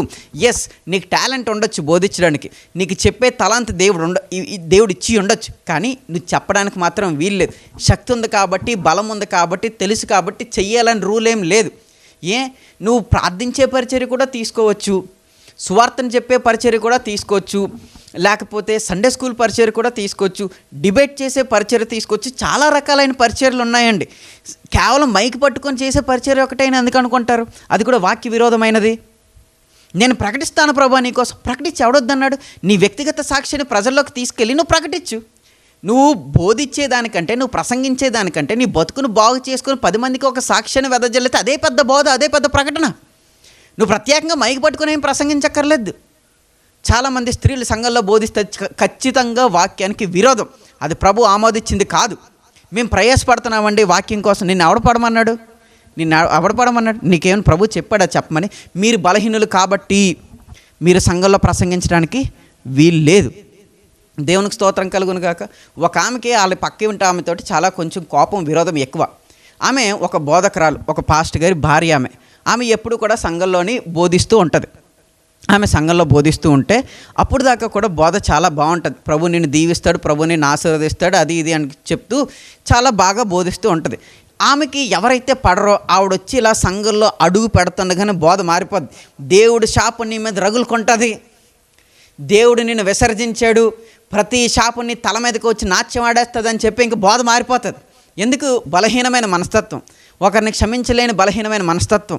ఇలాంటి బలహీనమైన మనస్తత్వాలు ఉంటాయి కాబట్టి ప్రభు ఏం చెప్పాడు? స్త్రీలని మీరు బోధించద్దు అని చెప్పాడు. దేవునికి స్తోత్రం కలుగును గాక. ఆయనకు తెలిసి ఎవరు బోధించాలో ఎవరు బోధించకూడదు. ఒక పాస్టర్ గారికి విరోధంగా సంఘంలో కొంతమంది మాట్లాడితే పాస్టర్ గారు క్షమించాడు, కానీ పాస్టర్ గారు ఎప్పటికీ క్షమించలేకపోతున్నారు. పాస్టర్ గారు చక్కగా మాట్లాడుతున్నారు, వారితో పాటు చక్కగా తిరుగుతున్నారు, ఆ కుర్రాడు కూడా చక్కగా వచ్చి సంఘంలో పరిచయం చేస్తున్నాడు, అన్నీ బాగానే ఉన్నాయి, కానీ పాస్టర్ గారు మాత్రం క్షమించలేకపోతున్నారు. నీ ముఖం నాకు ఎప్పుడు చూపించకరాను, పెద్ద దౌర్భాగ్యుడు, దుర్మార్గుడు అని తిడుతూనే ఉన్నారు. నిజంగా క్రీస్తులో ఉన్నవాడు ఏం చెయ్యాలి? క్షమించబడ్డాడు కాబట్టి వీడు కూడా క్షమించాలి. నువ్వు పూర్ణ హృదయంతో ఒకరిని క్షమించలేకపోతున్నావు అని అంటే క్రీస్తు నిన్ను క్షమించాడా లేదా నీకే తెలియాలి. క్షమించబడిన వాడు క్షమాపణ గుణం కలిగి ఉంటాడు. నువ్వు ఒకరిని క్షమించలేకపోతున్నావు అని అంటే నువ్వు నిజంగా ప్రభు దగ్గర నుంచి క్షమాపణ పొందిన వ్యక్తివి కావు. నిజం, అది ఒక బలహీనత. క్షమించలేకపోవడం, వాక్యాన్ని నెరవేర్చలేకపోవడం అన్నది ఒక బలహీనత. క్రైస్తవ్యంలో ఉన్నది గొప్ప విషయం ఏంటంటే నీ శత్రువును కూడా నువ్వు ప్రేమించాల్సిందే. ప్రభు ఇచ్చిన గొప్ప ఆజ్ఞది. సంఘానికి వచ్చినోడు నేను పెద్ద శత్రువుగా చూసేస్తుంటే నీ శత్రువు నువ్వు ఇంకెప్పుడు ప్రేమిస్తావు? అదొక బలహీనత. అందుకని ఇన్ని బలహీనతలు స్త్రీలు కలిగి ఉంటారు కాబట్టి, స్త్రీ బలహీనమైన ఘట్టం కాబట్టి ప్రభు వాక్యాన్ని మాత్రమే బోధించొద్దు అన్నాడు. సంఘంలో పరిచర్య చేయొద్దని చెప్పలేదు. సంఘంలో పెద్ద పాత్ర కల్పించకుండా లేడు. ప్రార్థన చేయడం ఇంకా పెద్ద బాధ్యత. సంఘంలోని వచ్చిన ప్రతి ఒక్కరిని కూడా మమేకం చేయడం ఇంకా పెద్ద బాధ్యత. ప్రేయర్ సెల్స్ నిర్వహించడం, గృహ కోడికలు నిర్వహించడం, ఇవన్నీ కూడా చెయ్యొచ్చు. సంఘంలోనే నిల్చొని పులిపీట మీద బోధించొద్దన్న ఒకే ఒక మాట తప్ప మిగతా ఉన్న పరిచర్యలన్నీ కూడా స్త్రీలు చెయ్యొచ్చు. బైబిల్లోని స్త్రీని ఎక్కడ కూడా కించపరచలేదు. వాళ్ళు తక్కువైన వాళ్ళు కాదు. స్త్రీలు పురుషులు కూడా సమానమే దేవుని దృష్టిలోని. మనమందరం కూడా దేవుని యొక్క పిల్లలము. దేవునికి స్తోత్రం కలుగును గాక. సువార్థికులు కూడా చాలా అద్భుతమైన పరిచర్యలు చేశారు. క్రీస్తు మీద ఉన్న ప్రేమతోటి వారు ప్రయాసపడ్డారు. చాలామంది మిషనరీస్ తమ యొక్క సొంత దేశాలను, సొంత ప్రాంతాలని, సొంత కుటుంబాలను విడిచిపెట్టి ఇదే భారతదేశానికి వచ్చి వారు శ్రమలు పడి వారు చావు కూడా చాలా కఠినాత్మకంగా మరణించి అద్భుతమైన సేవను, ప్రభువు మెచ్చుకున్న సేవను వారు చేశారు. విలియం కేరీ గారైనా, గ్రహం స్టైనీస్ గారైనా, మిగతా ఏ ఒక్కరైనా కానీ చాలా కష్టపడి ఈ యొక్క భారతదేశంలో పరిచర్య చేశారు. ఈ భారతదేశం అనే కాదు, ప్రపంచ నలుమూలలకి కూడా మిషనరీస్ వెళ్ళి వారు ప్రయాసతోనే పరిచర్య చేశారు. ఎందుకు ప్రయాసపడ్డారు వాళ్ళు అనంటే వారు ప్రభువును ప్రేమిస్తున్నారు కాబట్టి. ఈరోజు నువ్వు మందిరానికి వస్తున్నావు, ప్రభు కోసం కష్టపడడానికి నీకు మనసు రావట్లేదు అని అంటే ప్రభువు నువ్వు నిజంగానే ప్రేమిస్తున్నావు అనుకుంటున్నావా?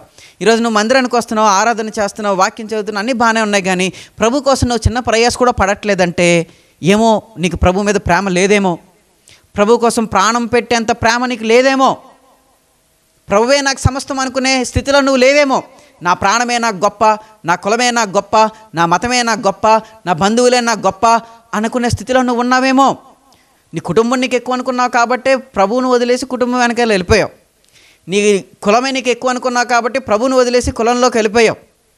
ఒక ఆయన నాకు తెలుసండి, ఆయన నేను అడిగాను, ఏంటి మీకు వాక్యం బాగా తెలుసు కదా, మీకు సువార్త అందింది కదా, మీరు ప్రభువునందు విశ్వాసం ఉంచిన వారే కదా, మరలా ఎందుకు మీరు వెనక్కి వెళ్ళిపోయి విగ్రహారాధనలో ఉండిపోయారంటే, నేను యేసుక్రీస్తు ప్రభువుని నమ్ముకున్నానండి, ఇప్పటికీ కూడా నాకు తెలుసు యేసుక్రీస్తు ప్రభు మాత్రమే నిజమైన దేవుడు, యేసు ప్రభు మాత్రమే నా కోసం ప్రాణం పెట్టాడు, కానీ నా బంధువులందరూ నన్ను వదిలేశారు. వాళ్ళ పెళ్ళిళ్ళకి నన్ను పిల్లలేదు, వారి పేరెంటాలకు నన్ను పిల్లలేదు, నన్ను కష్టంలో ఉన్నప్పుడు వారు చూడలేదు, వారందరూ కూడా నన్ను పక్కన పెట్టేశారు. ఎందుకంటే నేను యేసు ప్రభుని నమ్ముకున్నాను కాబట్టి. నువ్వు యేసు ప్రభువును విడిచిపెడితేనే కానీ మేము మిమ్మల్ని చేర్చుకోమనంటే నేను ఈ చేసేది ఏమీ లేక యేసు ప్రభువుని విడిచిపెట్టేశానని చెప్పాడు ఆయన. నేను అడిగాను, సరే ఇప్పుడు నువ్వు కష్టంలో ఉన్నావు కదా, వాళ్ళు వచ్చారా? సరే నువ్వు ఇప్పుడు నష్టంలో ఉన్నావు కదా, వారు వచ్చారా? వారు ఏమో నీ అప్పులు తీర్చారా, నీ బాధలు తీర్చారంటే ఏమీ లేదన్నాడు ఆయన. అంటే యేసుప్రభుని నమ్ముకుంటే అప్పులు తీరిపోతాయి, కష్టాలు తీరిపోతాయి, అది ఒకటి మాత్రమే కాదు. బంధువులైనా ఎక్కడి వరకు ఉంటారండి? స్నేహితులైనా ఎక్కడి వరకు ఉంటారండి? మరణించే వరకు మాత్రమే మనతో పాటు ఉంటారు. ఒక మాట మిగతా మతాలకి యేసుక్రీస్తు ప్రభు యొక్క మార్గానికి తేడా ఏంటో తెలుసా? అన్ని మతాల్లో కూడా మంచి ఉంటుందండి. ఏ మతం కూడా నువ్వు ఎదలా తిరుగు, నువ్వు పక్కవాడిని చంపే, నీ పొరుగుని చంపే, నువ్వు వ్యభిచరించు, నువ్వు చెడ్డోడిగా ఉండు అని ఏ మతం కూడా చెప్పదు. అన్ని మతాల్లో కూడా మంచి అన్నది పొందుపరచబడి ఉంది. అయితే మిగతా మత గ్రంథాలకి బైబిల్కి ఉన్న తేడా ఏంటంటే, మిగతా మత స్థాపకులకి యేసుక్రీస్తు ప్రభుకి తేడా ఏంటంటే, మిగతా దేవుళ్ళు అని పిలువబడే వారికి యేసుక్రీస్తు ప్రభుకి తేడా ఏంటంటే, వారందరూ కూడా మరణం తర్వాత ఏమవుతుందో చెప్పలేదు. యేసుక్రీస్తు ప్రభు మాత్రం నేనే జీవాన్ని అని చెప్పాడు. నా ద్వారానే మీరు ప్రభు రాజ్యంలోనికి వెళ్తారు, నా ద్వారా మాత్రమే మీరు పరలోక రాజ్యానికి చేరుతారు, నేను మాత్రమే నిత్య జీవానికి మార్గమునని యేసు ప్రభు చెప్పాడు. దేవునికి స్తోత్రం కలుగును గాక. కేవలం మంచి మార్గంలో నడవడానికి మాత్రమే యేసు ప్రభు మార్గం కాదు, పరలోక రాజ్యానికి వెళ్ళడానికి యేసుక్రీస్తు ప్రభు మార్గం. దేవునికి స్తోత్రం కలుగును గాక. పరలోక రాజ్యానికి మార్గమైన యేసుక్రీస్తు ప్రభుని నువ్వు ప్రేమిస్తే ఆయన కోసం నువ్వు ప్రయాసపడతావు. చాలామంది మిషనరీలు తినడానికి తిండి లేక, సొంత పిల్లలు చచ్చిపోతే వారిని పూడ్చిపెట్టుకోవడానికి సరైన సహకారం లేక భుజం మీద భార్యని పిల్లల్ని మోసుకెళ్ళి పాతిపెట్టిన మిషనరీలు చాలామంది ఉన్నారు. గ్రహం స్టెయినిస్ గారిని సజీవ దహనం చేశారు తన పిల్లలతో పాటు. ప్రవీణ్ పగడాల గారి విషయంలోని చాలా ఘోరమైన పనులు జరిగాయి. యేసుక్రీస్తు ప్రభు కోసం హతసాక్షులుగా మరణించారు. చాలామంది యేసుక్రీస్తు ప్రభు కోసం శ్రమలు పడ్డారు, వారు ఆస్తులు వదులుకున్నారు. సాధు సుందర్ సింగ్ గారి యొక్క తండ్రి చపాతీలోని విషం కలిపి పెట్టేశాడంట ఆయనకి. నా ఆస్తి నీకేం రాదా అని చెప్పి కట్టుబట్టలతో పంపించేశాడంట బయటికి. అంటే ఆస్తులు వదులుకున్నారు, కష్టాలు పడ్డారు, శ్రమలు పడ్డారు. ఎందుకు? ప్రభువుని ప్రేమిస్తున్నారు కాబట్టి. దశలోనికలో ఉన్న సంఘానికి కూడా ప్రభు చెప్తున్న మాట అదే. అపోస్తులైన పౌలు వారిని అప్రిషియేషన్ చేస్తున్న విషయం కూడా అదే. ఏంటి? ప్రేమతో కూడిన మీ ప్రయాసం నేను చూశాను. ఈరోజు నువ్వు ప్రభు కోసం ప్రయాస పడుతున్నావా? ప్రభు కోసం నువ్వు ఒక కష్టాన్ని పడుతున్నావా? ప్రభు పనిలో నువ్వు పాలుభాగస్తుడివై ఉన్నావా? స్వార్థను ప్రకటించే వ్యక్తిగా నువ్వు ఉన్నావా? నీ కుటుంబంలో సాక్ష్యాన్ని కాపాడుకుంటున్న వ్యక్తిగా నువ్వు ఉన్నావా? నువ్వు పనిచేసే స్థలాల్లోనే సాక్ష్యాన్ని కాపాడుకుంటున్న వ్యక్తిగా ఉన్నావా? ఏ విషయంలో నువ్వు వెనకబడిపోయావు? నువ్వు ఏ విషయంలో వెనకబడిపోయావో ప్రభు ఆ విషయంలో నేను ఇంకా ముందుకు రమ్మంటున్నాడు. దేవునికి స్తోత్రం కలుగును గాక. కాబట్టి ఈరోజు ప్రభువు నిన్ను నుంచి కోరుకుంటుంది ఏంటంటే, ఆయన్ని ప్రేమిస్తూ ఆయన కోసం శ్రమపడాలి. దేవునికి స్తోత్రం కలుగును గాక. ఏ కష్టం చేసినా కానీ ఏం జరుగుతుందంట? లాభమే కలుగుతుందంట. వట్టి మాటలు దరిద్రానికి కారణము. వట్టి మాటలు గట్టి పెట్టబోయ్, గట్టి మీద తల పెట్టబోయ్. ఏంటండి? వట్టి మాటలు కట్టిపెట్టు, గట్టి మీద తలపెట్టు. అంటే పని చేయడం ప్రారంభించు. నేను ప్రభువుని ప్రేమిస్తున్నానండి, ప్రభు అంటే నాకు చాలా ఇష్టమైన మాటలు కట్టిపెట్టి ప్రభు కోసం పరిచర్య చేసి, ప్రభు కోసం పని చేసి, ప్రభు కోసం సువార్తను ప్రకటించి, ప్రభు కోసం సమస్తాన్ని నష్టంగా ఎంచుకొని ప్రభు మీద ఉన్న ప్రేమను బయటకు చూపించు. మాటల్లో ఉన్న ప్రేమ కంటే క్రియల్లో ఉన్న ప్రేమ శ్రేష్టమైనదంట. దేవునికి స్తోత్రం కలుగును గాక. నీ క్రియల్లో చూపించు ప్రభువు నువ్వు ప్రేమిస్తున్నావని. ప్రభువు నిన్ను మెచ్చుకుంటాడు. దేవునికి స్తోత్రం కలుగును గాక. సంగమా, ఈరోజు అపోస్తులైన పౌలు మనకు జ్ఞాపకం చేస్తుంది ఏంటంటే, క్రీస్తును ప్రేమించాలి, క్రీస్తు కోసం శ్రమ పడాలి. వర్షం వస్తే చాలు నేను మందిరానికి రాను, కొంచెం మంచు ఎక్కువ కురితే చాలు నేను మందిరానికి రాను, కొంచెం ఎండ ఎక్కువ వస్తే చాలు నేను మందిరానికి రాను. ఇంకా ప్రభు ఏది ఇచ్చినా కానీ, ఏ కాలంలోనైనా కానీ ఏదో ఒక సాగు చెప్పేసుకుంటున్నావంటే నువ్వు క్రీస్తు నిజంగానే ప్రేమిస్తున్నావా? నీకు ఒక క్వశ్చన్ మార్క్ ఇది. ప్రభు నీతోటే మాట్లాడుతున్నాడు. సంఘానికి వచ్చి పరిచర్య చేయకుండా ఉండను నిన్ను, సంఘానికి వచ్చి ఏమాత్రం సాక్ష్యాన్ని పంచుకోకుండా ఉంటున్నా నిన్ను ప్రభు ఈరోజు ప్రశ్నిస్తున్నాడు. ప్రభు నీతోటే మాట్లాడుతున్నాడు. రా, నన్ను ప్రేమించు, నా పరిచర్య చేయని ప్రభు నీతో మాట్లాడుతున్నాడు. దేవునికి స్తోత్రం కలుగును గాక. దేవునికి స్తోత్రం కలుగును గాక. పొద్దాక మేము మందిరానికి వచ్చి కూర్చొని వినేసి వెళ్ళిపోతామంటే ప్రభు నిన్ను బట్టి సంతోషించడు. ఎన్ని సంవత్సరాల నుంచి నువ్వు అలా కూర్చొని వింటావు? ఒక్కనాడైనా ఒక్కడికైనా సువార్త చెప్పావా? ఒక్కడికైనా సువార్త చెప్పడానికి ప్రయాసపడ్డావా? ఇంటి నుంచి బయటకు అడిగెట్టి సువార్త ప్రకటించడానికి కూడా నీకు కష్టమైపోతే నీకు ప్రభు మీద ప్రేమ ఉందని ఎక్కడ అనుకోవాలి? నీ ఫ్రెండ్స్కి ఎప్పుడైనా సువార్త ప్రకటించావా? నీ బంధువులకి ఎప్పుడైనా సువార్తను ప్రకటించావా? నువ్వు అంతగా చెప్తావు కదా, నాకు మా మామ అంటే ఇష్టం, మా అత్త అంటే ఇష్టం, మా తోడుగోడలు అంటే ఇష్టం, మా మరదలంటే ఇష్టం, వారంటే ఇష్టం, వీరంటే ఇష్టం, నా స్నేహితులు అంటే నాకు ఇష్టం అని గొప్పగా చెప్తున్నావు కదా. నువ్వు అంతగా ఇష్టపడే నీ స్నేహితులు, నువ్వు అంతగా ఇష్టపడే నీ బంధువులు నరకానికి వెళ్ళిపోతే నువ్వు ఎలా సంతోషంగా ఉంటావు? వారు పరలోక రాజ్యానికి వెళ్ళాలని ఏనాడైనా ఒక్కరోజైనా వారికి సువార్తను అందించావా? వారు చచ్చిపోయి నరకానికి వెళ్తే ఎవరు బాధ్యులు? నువ్వు కాదనుకుంటున్నావా? ఎన్నాళ్ళు సువార్త విన్నా నువ్వు, ఎన్నాళ్ళు బోధ విన్నా ఉన్న నువ్వు, సర్వసత్యాన్ని తెలుసుకున్న నువ్వు వారికి ఆ సర్వసత్యాన్ని తెలియజేయకపోతే, నిత్య జీవానికి వెళ్ళి ఆ మార్గాన్ని వారికి తెలియజేయకపోతే ప్రభు నిన్ను అడగడనుకుంటున్నావా? నీ బంధువులకి ఎందుకు సువార్త చెప్పలేదని ఆయన అడగడనుకుంటున్నావా? నీ కొలీగ్స్ దగ్గర నువ్వు ఎందుకు సాక్ష్యాన్ని కాపాడుకొని సువార్తను ప్రకటించలేదని ఆయన అడగడనుకుంటున్నావా? ఖచ్చితంగా అడుగుతాడు. ప్రతి విశ్వాస యొక్క భుజాల మీద ఉన్న బాధ్యత ఏంటంటే సువార్త ప్రకటించడం, ప్రభు కోసం ప్రయాసపడడం, క్రీస్తు కోసం సమస్తాన్ని కూడా నష్టంగా ఎంచుకోవడం. దేవునికి స్తోత్రం కలుగును గాక. ఈరోజు నీ బ్రతుకులో ఇలాంటి క్రియలు ఉన్నాయా? ప్రయాసపడే గుణముందా? ఒకవేళ లేకపోతే ఈరోజు నుంచి ప్రభుని ప్రేమిస్తూ ప్రభు కోసం ప్రయాసపడడం నేర్చుకో. దేవునికి స్తోత్రం కలుగును గాక. మూడవది యేసుక్రీస్తు నందలి నిరీక్షణతో కూడిన మీ ఓర్పును మేము మన తండ్రి అయిన దేవుని ఎదుట మానక జ్ఞాపకము చేసుకొనొచ్చు. దేవునికి స్తోత్రం కలుగును గాక. ఇక్కడ అపోస్తలుడైన పౌలు ఈ సంఘం పట్ల చేస్తున్న ఇంకొక మంచి ప్రకటన, లేకపోతే ఈ సంఘాన్ని మెచ్చుకుంటున్న ఇంకొక మంచి విషయం ఏంటి అంట, యేసుక్రీస్తు నందల నిరీక్షణతో కూడిన మీ ఓర్పు. అంటే విషయాన్ని జరగకముందే వీరు నమ్మారు, అది జరుగుతుంది అని ఆశిస్తూ, అది జరుగుతుందని విశ్వసిస్తూ, ఏ కఠినమైన పరిస్థితులు వచ్చినా కానీ వీరు ఏం చేస్తున్నారంట? ఓర్చుకుంటూ ఉన్నారంట. బైబిల్లో ఒక వ్యక్తి ఉన్నాడండి. ఆయన ఊజు దేశంలోనే అందరికంటే డబ్బున్నోడు. ఆయన మన యోబై గారి దగ్గరకు ఉన్న ప్రతి ఒక్క ఆస్తి కూడా పోయింది. పిల్లలు చచ్చిపోయారు, ఒంటెలు చచ్చిపోయి, ఎద్దులు పోయినాయి, మేకలు పోయినాయి, ఇంకా సమస్తము కూడా పోయింది. ఇంకా ఆఖరికి తన ఒంటి మీద ఉన్న ఆరోగ్యం కూడా పోయింది. చిల్లపెంకులతో గోక్కుంటున్నాడంట యోబు గారు. అంటే ఆస్తి పోయింది, ఆరోగ్యం పోయింది, అంతా పోయింది. చివరికి కట్టుకున్న భార్య కూడా నువ్వు చచ్చిపోరాదురా, నువ్వు దేవుణ్ణి దూషించి నువ్వు చచ్చిపోరాదు అని అంటే ఆయన అన్న మాట ఏంటంటే, మూర్ఖురాల్లో మాట్లాడకు, దేవుడిచ్చాడు, దేవుడు తీసుకున్నాడు. ఒకరోజు ఆయన్ని దేవుడు హెచ్చిస్తాడా లేదా అది రెండో విషయం. ఈయన మాత్రం ఓర్పు కలిగి ఉన్నాడంట. ఎక్కడ కూడా నోటి మాట ద్వారానైనా కానీ యోబు దేవుడిని దూషించినట్టు ఎక్కడ కూడా లేదంట. దేవునికి స్తోత్రం కలుగును గాక. మనకు చిన్న గాజు పెంకు గుచ్చుకుంటే చాలు, నిజంగా యేసుక్రీస్తు ప్రభు దేవుడైతే, నిజంగా యేసుక్రీస్తు ప్రభు నన్ను ప్రేమిస్తున్నట్లయితే నాకు ఎందుకు ఈ గాజు పెంకు గుచ్చుకోవాలి అని అంటారు చాలామంది. చిన్న నష్టం కలిగితే చాలు, నిజంగా దేవుడే ఉంటే మాకెందుకు ఈ అప్పులు, నిజంగా దేవుడే ఉంటే మాకెందుకు ఈ కష్టం అని చాలామంది అంటారు. ఓర్వలేని తనం అంటే ఓర్చుకునే శక్తి లేదు వాళ్ళకి. ప్రభునందు విశ్వాసంలో బలహీనంగా ఉంటే ఓర్చుకోలేరు. నువ్వు విశ్వాసంలో బలంగా ఉన్నటప్పుడు ప్రభు ఏం చేసినా పర్లేదు, ఆయనే ఇచ్చాడు, ఆయనే తీసుకున్నాడు, మరలా ఇవ్వడానికి ఆయనకి సామర్థ్యం ఉంది అని నువ్వు నమ్ముతావు. దేవునికి స్తోత్రం కలుగును గాక. నీ యొక్క విశ్వాసం బలంగా ఉండాలి, నిరీక్షణ కలిగి ఉండాలి, ఓర్పును కలిగి ఉండాలి. విత్తనం వేసిన వెంటనే మొక్క రాదు కదా. విత్తనం వేసిన వెంటనే నేను పదే పదే గెలుగు చూసావనుకో, ఆ విత్తనం ఎప్పటికీ కూడా మొలకెక్కదు. టైం పడుతుంది. దావీదు 12 సంవత్సరాలు వెయిట్ చేశాడు రాజు అవ్వడం కోసం. యోసేపు 13 సంవత్సరాలు వెయిట్ చేశాడు. అబ్రహాం గారు కొడుకును పొందుకోవడం కోసం 25 సంవత్సరాలు వెయిట్ చేశారు. నోవాహు 120 సంవత్సరాలు ఆయన ఓడ కడుతూనే ఉన్నారు. ఇన్ని సంవత్సరాలు అయినా కానీ వారు ఓర్పుతో నిరీక్షిస్తూనే ఉన్నారు. కానీ ఎక్కడ కూడా అవిశ్వాసంలోనికి వెళ్ళలేదు.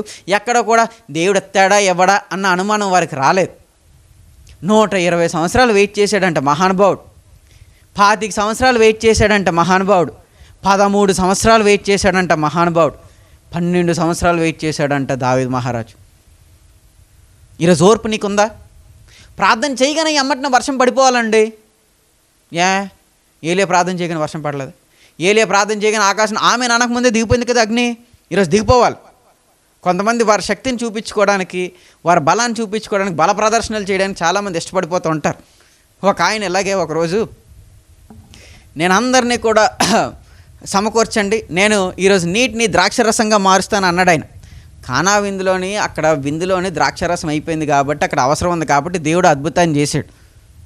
నువ్వు ఇప్పుడు సంఘాన్ని అంతటినీ తీసుకొచ్చి బాటిల్ చూపించి, ఈ బాటిల్ నేను ద్రాక్షరసంగా మారుస్తాను, ఈ నీటిని నేను ద్రాక్షరసంగా మారుస్తానని ఎలా తిప్పాడు. పొరపాటున రంగు కూడా మారలేదు. ఒకరిని పిలిచి తాగరా అన్నాడు. తాగడానికి చాలా తీగా ఉన్నాయండి అయ్యగారు, ద్రాక్షరసంలాగా ఉన్నాయన్నాడు అంట ఆయన. రంగు మారలేదు, ఏమీ మారలేదు, రుచి మారిపోయిందంట. అంటే అబద్ధ బోధకులు వారి బలాన్ని చూపించుకోవడానికి ఆమె అనకముందు ఏమైపోవాలి, అద్భుతాలు జరిగిపోవాలి. ప్రజలు కూడా ఎలాంటి వాళ్ళు అంటే అద్భుతాలు వెంబడ పరిగెట్టిన వాళ్ళు, ఆశ్చర్యకార్యాలు వెంబడ పరిగెట్టిన వాళ్ళు చాలామంది ఎక్కువైపోయారు. ఒక ఆయనేమో అటుపళ్ళు తింటే పిల్లలు పుడతారని చెప్పారు. అది ఎంత దౌర్భాగ్యం అండి. అటుపళ్ళు తింటే పిల్లలు పుట్టడం నవ్వుతారు. అది దేవుడు ఎప్పుడూ కూడా విక్రింతలు పాలయ్యేలాగా నీకు దర్శనం ఇవ్వడు. నాకు ప్రేరేపణ వచ్చేస్తుంది అట్టుపళ్ళు పంచమని, దేవుడు అలాంటి ప్రేరేపణలు ఇవ్వడం. నాకు ప్రేరేపణ వచ్చేస్తుంది కర్చీఫ్లు అమ్మేయమని, దేవుడు అలాంటి ప్రేరేపణలు ఇవ్వడం. తన పేరిట వ్యాపారం చేసుకున్న వారిని ఆ రోజే మందిరంలోంచి తగలేశాడు ఆయన. యేసు ప్రభు పేరు చెప్పుకొని కర్చీఫ్లు అమ్మేవాళ్ళని, యేసు ప్రభు పేరు చెప్పుకొని నూనె సీసాలు అమ్మేవాడిని, యేసు ప్రభు పేరు చెప్పుకొని అట్టిపళ్ళు అమ్మేవాడిని తగిలేస్తాడు ఆయన. ఆయనకు సంబంధించిన వాళ్ళు కాదు వీళ్ళు ఎవరు అని. ఆ రోజే క్రయ విక్రయాలు చేసిన వాళ్ళు దేవుడు తగిలిపడేశాడు. యేసు ప్రభు దగ్గరికి వచ్చి వ్యాపారాలు చేయడానికి వీల్లేదు. వ్యాపారకర్త కాదు యేసుక్రీస్తు ప్రభు, విశ్వాసానికి కర్త. దేవునికి స్తోత్రం కలుగును గాక. నువ్వు యేసు ప్రభు పేరు చెప్పుకొని వ్యాపారాలు చేసుకుంటానంటే ఎక్కడవుతుంది? బోధ పేరు చెప్పుకొని నువ్వు సంపాదించుకుంటానంటే ఎక్కడవుతుంది? లేదు.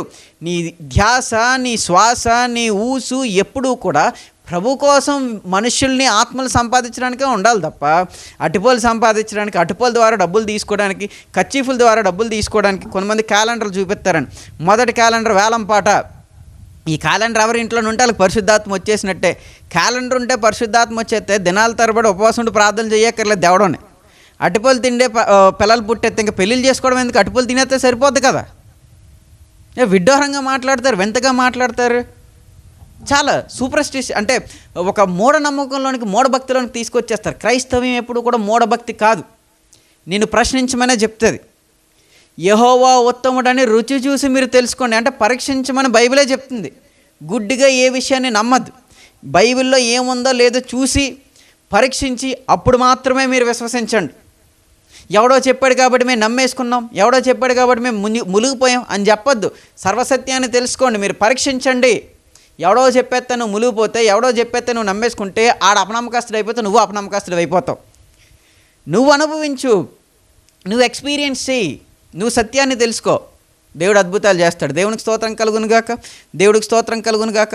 120 సంవత్సరాలు నోవాహు వెయిట్ చేసినప్పుడు, 25 సంవత్సరాలు వాగ్దానం నెరవేర్చబడ్డానికి అబ్రహాము గారు వెయిట్ చేసినప్పుడు, 12 సంవత్సరాలు దావీదు గారు వెయిట్ చేసినప్పుడు మనం కూడా ఓర్చుకోలేమా? మనం విశ్వాసంలో ఉన్న ఈ టైంలోని ఏదైనా వాగ్దాన ఫలమును అనుభవించడానికి రెడీగా ఉన్న ఈ టైంలోని చాలామంది వెకిరింతలుగా మాట్లాడతారు. ఎరా వర్షం రావట్లేదా వస్తుందని చెప్పాడు కదా, ఇంత పెద్ద పడవ కడుతున్నా, వర్షం రావట్లేదా? ఎరా దేవుడు నేను రాజు చేసేస్తాను అన్నాడు కదా, చేశాడా? కనీసం యుద్ధ నాయకుడిగానైనా చేశాడా? సైన్యాధ్యక్షుడిగానైనా చేశాడా? ఎరా నువ్వు చెరసాలను ప్రధానమంత్రి అయిపోతావాట కదా, నువ్వు యేసు ప్రభువుని నమ్ముకున్నావాట కదా, నువ్వు గొప్పడు అయిపోతావాట కదా అన్న మాటలు, వెకిరింతతో కూడిన మాటలు అవన్నీ వస్తూనే ఉంటాయి. చూడడానికేమో ఏమీ కనబడదు. నా ప్రభువు నాకు చేస్తాడన్న నిరీక్షణ మాత్రమే ఉంటుంది. చాలామంది విశ్వాసాలు ఎదుర్కొంటున్న పరిస్థితులు ఇవే. మరి నువ్వు నిజంగా యేసు ప్రభువుని నమ్ముకుంటావు కదా, నీకెందుకు అప్పులు అవ్వాలి? నువ్వు యేసు ప్రభువుని నమ్ముకుంటున్నావు కదా, నీకెందుకు ఇల్లు లేదు?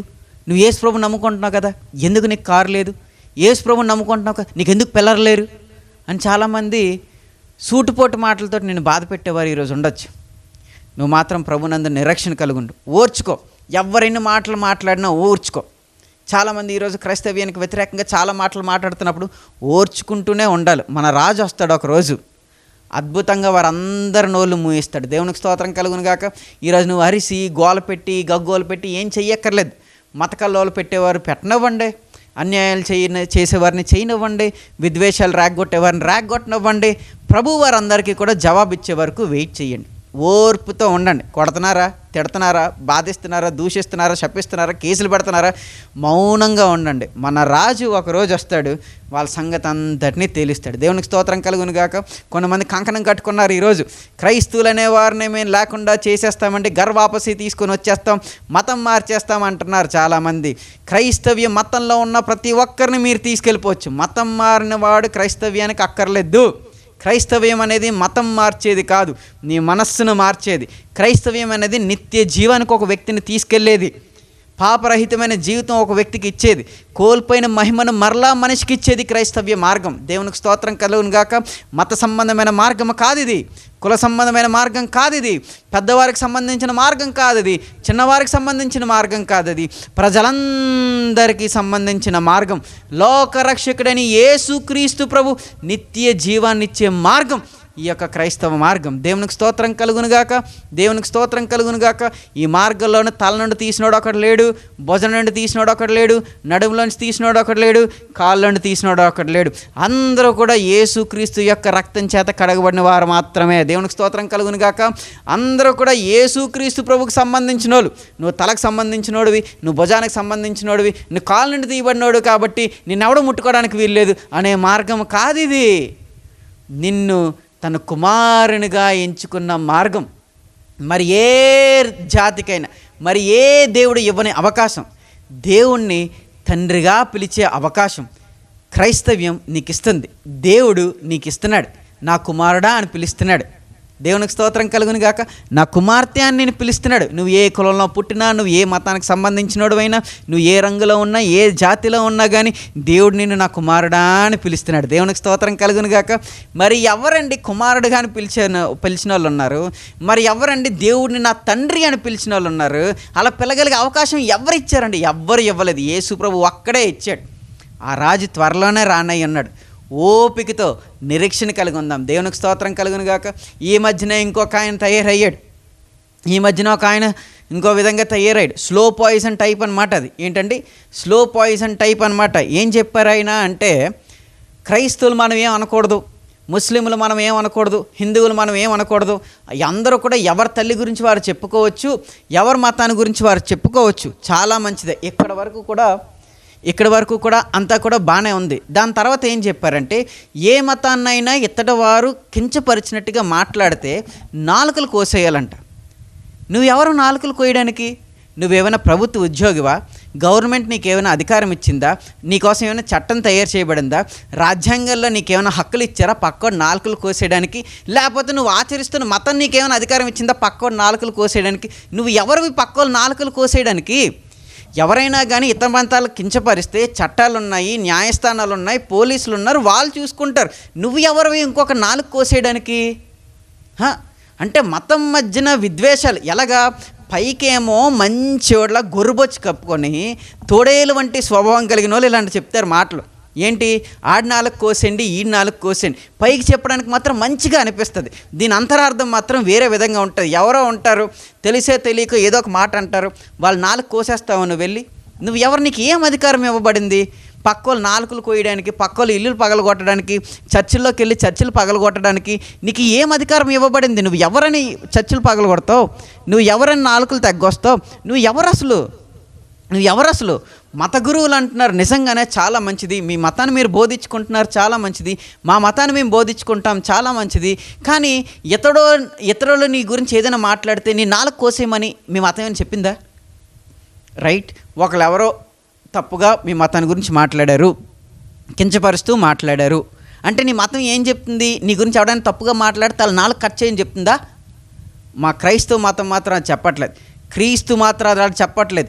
నీ శత్రువును కూడా నువ్వు ప్రేమించు అనే చెప్తున్నాడు. దేవునికి స్తోత్రం కలుగును గాక. చాలామంది ఈరోజు పర్సిక్యూషన్ ఎక్కువగా ఎదుర్కొంటున్న రిలీజియన్ పీపుల్ ఎవరైనా ఉన్నారంటే వాళ్ళు క్రిస్టియన్సే. అమెరికా ప్రెసిడెంట్ డొనాల్డ్ ట్రంప్ గారు కూడా అదే చెప్పారు. Most persecuted religion in this world is Christianity. చాలామంది క్రిస్టియన్స్ మీద పడి వారిని లేకుండా చేస్తామని కంకణాలు కట్టుకున్నవారు చాలామంది ఉన్నారు. ఎన్ని హింసలు పెట్టినా, ఎన్ని బాధలు పెట్టినా కానీ క్రైస్తవులందరూ మాత్రం ఓర్పుతో ఉండాలి. మేము ఎవరు నాలుకలు కొయ్యం, మాకు నాలుకలు కొయ్యమని ప్రభువు చెప్పలేదు, అలా చెప్పడు కూడా. దేవునికి స్తోత్రం కలుగును గాక. అందరినీ ప్రేమించమనే చెప్పాడు మా యేసుక్రీస్తు ప్రభు. దేవునికి స్తోత్రం కలుగును గాక. మమ్మల్ని తిట్టేవారిని కూడా మేము వారి కోసం ప్రార్థన చేస్తూనే ఉంటాము, మమ్మల్ని కొట్టేవారి కోసం ప్రార్థన చేస్తూ ఉంటాము, మమ్మల్ని హింసించే వారి కోసం మేము ప్రార్థన చేసుకుంటూ ఉంటాము, మమ్మల్ని చంపే వారి కోసం కూడా మేము ప్రార్థన చేసే చచ్చిపోతాం. దేవునికి స్తోత్రం కలుగును గాక. సువార్త చెప్పే చచ్చిపోతాం, వాక్యం బోధించే చచ్చిపోతాం, ప్రార్థన చేసే చచ్చిపోతాం. తండ్రి వీరేమి చేయుచున్నారు, వీరు ఎరుగరు కనుక వీరిని క్షమించు. ఎందుకు? ఒక నిరీక్షణ, ఒక ఓర్పు. ఇక్కడ నేను బాధను అనుభవిస్తే పరలోక రాజ్యంలో దేవుడు నాకు మేలు దయచేస్తాడు. దేవునికి స్తోత్రం కలుగును గాక. ఎక్కువ మంది జనం ఉన్నారు కాబట్టి, ఎక్కువ రాజకీయ బలం మీకే ఉంది కాబట్టి, అధికారంలో మీరే ఉన్నారు కాబట్టి, ఎవడు గొంతు పడితే ఆడు గొంతు కోసేస్తాం, ఎవడు నాలుకలు పడితే ఆడు నాలుకలు కట్ చేసేస్తామంటే చెయ్యండి. అధికారం మీద ఉంది, చెయ్యండి, బలం మీద ఉంది. కానీ ఒక రోజు వస్తుంది, నా ప్రభువు తన యొక్క బలాన్ని నిరూపించుకునే రోజు. నా ప్రభువు తను సింహాసనాసీనుడై రాజుగా వచ్చే రోజు వస్తుంది. దేవునికి స్తోత్రం కలుగును గాక. ఈరోజు యేసుక్రీస్తు ప్రభు ఒక గొర్రె పిల్లగా, వదకు తేవబడిన గొర్రె పిల్లగా ఈ లోకానికి వచ్చాడు కాబట్టి చాలామంది 3 మేకులు తెంపుకోలేకపోయాడనో, రిచ్గా లేడానో కొన్ని మాటలు మాట్లాడుతుంటాడు ఒక ఆయన. నువ్వు ఎన్ని మాటలు మాట్లాడినా కానీ నువ్వు చచ్చిపోయే వరకు నీకు టైం ఉంది నువ్వు రక్షించబడ్డానికి. నిన్ను కూడా యేసు ప్రభు ప్రేమిస్తున్నాడు, నిన్ను కూడా యేసు ప్రభు పిలుస్తున్నాడు. నీ కోసం కూడా యేసు ప్రభు ప్రాణం పెట్టాడు. దేవునికి స్తోత్రం కలుగును గాక. హల్లెలూయా, హల్లెలూయా. కాబట్టి మనం అందరం కలిగి ఉండాల్సింది ఏంటంటే నిరీక్షణ, ఓర్పుతో కూడిన నిరీక్షణ మనం కలిగి ఉండాలి. ఈరోజు శ్రమపడినా, ఈరోజు బాధపడినా, ఈరోజు ఒక దోషణ మాట మనం తిన్నా, రేపు యేసుక్రీస్తు ప్రభు మనకి బహిరంగముగా పరలోకములో ప్రతిఫలం ఇస్తాడన్న నిరీక్షణ, దానికోసం ఓర్చుకునే తత్వం మనకి ఉండాలి అని బైబిల్ మనకి స్పష్టంగా తెలియజేస్తుంది. దేవునికి స్తోత్రం కలుగును గాక. ఇప్పటి వరకు కూడా మనం 3 విషయాలు తెలుసుకున్నాం. విశ్వాసంతో కూడుకున్న పని, ప్రేమతో కూడిన ప్రయాస, నిరీక్షణతో కూడిన ఓర్పు. ఇంకొక విషయం మీ ముందు పెట్టి నేను నా ప్రసంగాన్ని ముగించాలని ఆశపడుతున్నాను. ఫిలిప్పీలు రాసిన పత్రిక 4వ అధ్యాయం 15వ వచనం. ఫిలిప్పీలారా, సువార్తను నేను బోధింపనారంభించిన మాసిదోనియాల నుండి వచ్చినప్పుడు ఇచ్చు విషయంలోనూ పుచ్చుకొని విషయంలోనూ మీరు తప్ప మరి ఏ సంఘపు వారును నాతో పాలువారు కాలేదని మీకే తెలియను. ఎలయనగా దెస్సలోనికలో కూడా మీరు మాటిమాటికి నా అవసరం తీర్చుటకు సహాయము చేసి తిరిగి. దేవునికి స్తోత్రం కలుగును గాక. ఒక సేవకుడు సంఘాన్ని అప్రిషియేట్ చేస్తున్నాడు. దేనికంట? వారికి ఉన్న ఇచ్చే స్వభావం బట్టి. ఆయన వారి మధ్యనున్నప్పుడు మాత్రమే కాదు, దెస్సలోనికలోకి వెళ్ళిపోయినప్పుడు కూడా మాటమాటికి అయ్యగారు ఎలాగున్నారా అని చెప్పి అయ్యగారికి ఇచ్చే గుణాన్ని వారు కలిగి ఉన్నారంట. ఈ రోజుల్లోని కానుకలు ఇవ్వడమైనా, దశంభాగాలు ఇవ్వడమైనా, వీటి కోసం ప్రసంగం చేసినప్పుడు చాలామంది అఫెండ్ అయిపోతూ ఉంటారు. కొంతమంది చాలా బలంగా కూడా చెప్పేస్తారు, నిన్ను ఎవడ కానుకలు ఇవ్వమన్నాడు, నువ్వు కానుకలు ఇవ్వడం మానేసాయి, నువ్వు చర్చికి కానుకలు ఇవ్వకు, సావకులు కానుకలు ఇవ్వకు అని చాలా బలంగా చాలామంది చెప్పేసేవారు ఉన్నారు. అయితే ఈ కానుకల గురించి నేను కూడా చాలాసార్లు మౌనంగా ఉంటే ఎప్పుడు కూడా ప్రసంగం చేయలేదు. మా పాస్టర్ గారు ఒకరోజు అన్నారు, ఎవరైనా నీకు కానుకలు ఇచ్చినప్పుడు నువ్వు తీసుకుంటున్నావంటే డబ్బులు ఉన్న వాళ్ళు ఇస్తే తీసుకుంటున్నానండి, మామూలు వాళ్ళు ఇచ్చినప్పుడు నేను వద్దని చెప్పేసి వారికి రివర్స్లో ఇచ్చేయడం జరుగుతుందంటే మా పాస్టర్ గారు నాతో చెప్పిన మాట ఏంటంటే, జోసఫ్ అయ్య గారు, వాళ్ళు కానుక ఇచ్చినప్పుడు నువ్వు ఖచ్చితంగా తీసుకోవాలి. ఎందుకు? వారు ఇచ్చే కానుక నీకు ఇవ్వట్లేదు, గుర్తుపెట్టుకోవాలి. మీరిచ్చే కానుక పాస్టర్కి ఇవ్వట్లేదు, సంఘానికి ఇవ్వట్లేదు, దేవునికి ఇస్తున్నారు. అది మొదటిది. రెండోది, మీరు ఇచ్చే కానుక ఒక విత్తనం, మీరు భూమిలో నాటిన విత్తనం ఏ విధంగా అయితే మొలకెత్తి పెద్దదై ఫలిస్తుందో అదేవిధంగా మీరు ఇచ్చిన కానుక కూడా వృద్ధి పొందుతుంది. ఆ కానుక ద్వారా మీరే ఆశీర్వదించబడతారు. మా పాస్టర్ గారు నాకు చెప్పిన మాటలు అప్పటి నుంచి ఎవరి కానుక ఇచ్చినా కానీ నేను తీసుకోవడం జరుగుతుంది. మనం ఇచ్చే దాని కొలది మనం ఆశీర్వదించబడతాం. ఇది ఖచ్చితంగా సత్యం. అలాగని చెప్పి మీరు అప్పులు చేసి దశంభాగాలు తండి, అప్పులు చేసి కానుకలు ఇవ్వండి అని నేను చెప్పట్లేదు. మీ శక్తి కొలది, మీ ప్రయాస కొలది మీరు ప్రభు సన్నిధిలో మీ అర్పణలు తీసుకొచ్చి ఇవ్వండి. మళ్ళీ అగైన్, కానుకలు అనగానే డబ్బు మాత్రమే కాదండి, నీ మనస్సు కూడా ప్రభుకి ఇవ్వాలి, నీ మనసుని ప్రభుకి కానుకగా ఇవ్వాలి. మేము క్రైస్తవ కుటుంబంలో నేను పుట్టాను, క్రైస్తవ కుటుంబంలోనే నేను పెరిగాను కాబట్టి మా పరిస్థితి ఇప్పుడు కొంచెం బాగుంది. కానీ ముందు మా పరిస్థితి అంత డబ్బులుండి మీటింగ్స్ ఏమైనా సహకరించే అంత స్థితి మాకు లేదు. కనీసం ఒక 100-200 కూడా ఇవ్వలేని పరిస్థితి. ఆ టైంలోని మాకున్న భావన ఏంటి అంటే, నాకు ప్రత్యేకంగా ఉన్న భావన ఏంటంటే, మేము డబ్బులు ఇవ్వలేకపోవచ్చు కానీ ప్రభు కోసం నేను శ్రమ పడగలను కదా. సో ఇప్పుడు నేను డబ్బులు ఇవ్వలేకపోతే ఏమైంది, ఏ పరిచర్యలోనైతే నేను చేయగలను, ఏ పరిచర్యలను అయితే నేను చేసి సహాయపడగలను, మందిరంలో ప్రతి పని నేను చేస్తానని కంకణం కట్టుకొని ఖచ్చితంగా మందిరంలో ఉన్న ప్రతి పని నేను చేసేసేవాడిని. నా టాలెంట్ను ఉపయోగించాను, నా బలాన్ని ఉపయోగించాను, నా టైంను ఉపయోగించాను, ప్రతిదీ కూడా ప్రభుకు అప్పగిచ్చాను. ఈరోజు నువ్వు కానుకని ఇవ్వడం అని అంటే డబ్బులు ఒక్కటే కాదండి, డబ్బులు దేముంది, జోబులను తీసి ఇచ్చేయడమో పక్కన అడిగి ఇచ్చేయడం చాలా ఈజీ. కానీ నీ టైంని ఇవ్వడం, నీ టాలెంట్ని ఇవ్వడం, నీ హృదయాన్ని, నీ జీవితాన్ని ప్రభువుకి ఇవ్వడం చాలా ఇంపార్టెంట్ థింగ్.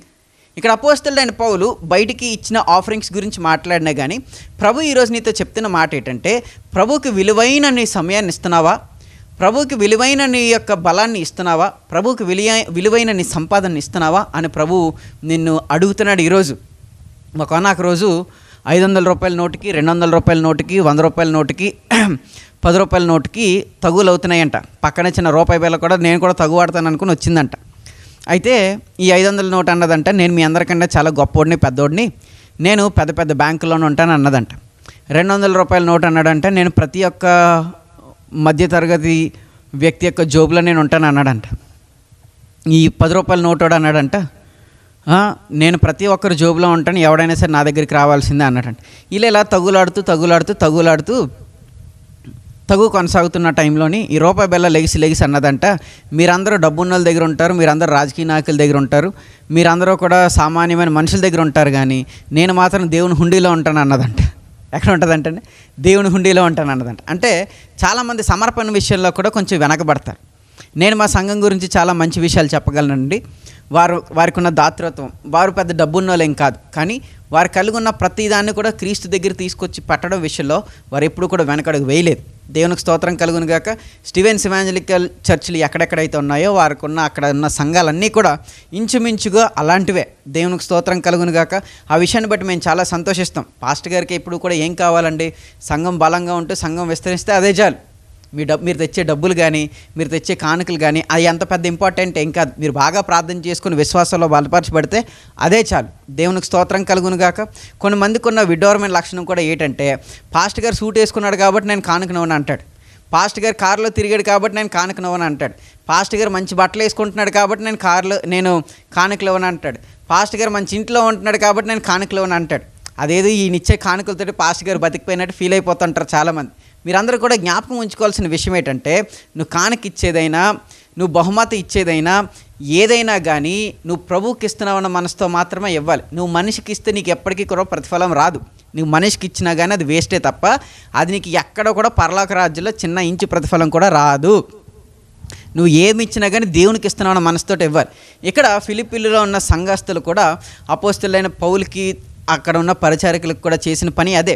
వారు ప్రభువుకి ఇస్తున్నామన్న మనసుతోటే ఇచ్చారు కాబట్టి వాళ్ళు దీవించబడ్డారు, దేవుని ద్వారా అక్నాలెడ్జ్ చేయబడ్డారు. ఈరోజు నువ్వు సమర్పణ విషయంలో ఒకవేళ ఒక కింద అడుగులో ఉంటే, ప్రభువుకి ఇచ్చే విషయంలో ఒక ముందు అడుగులోనే ఉండు.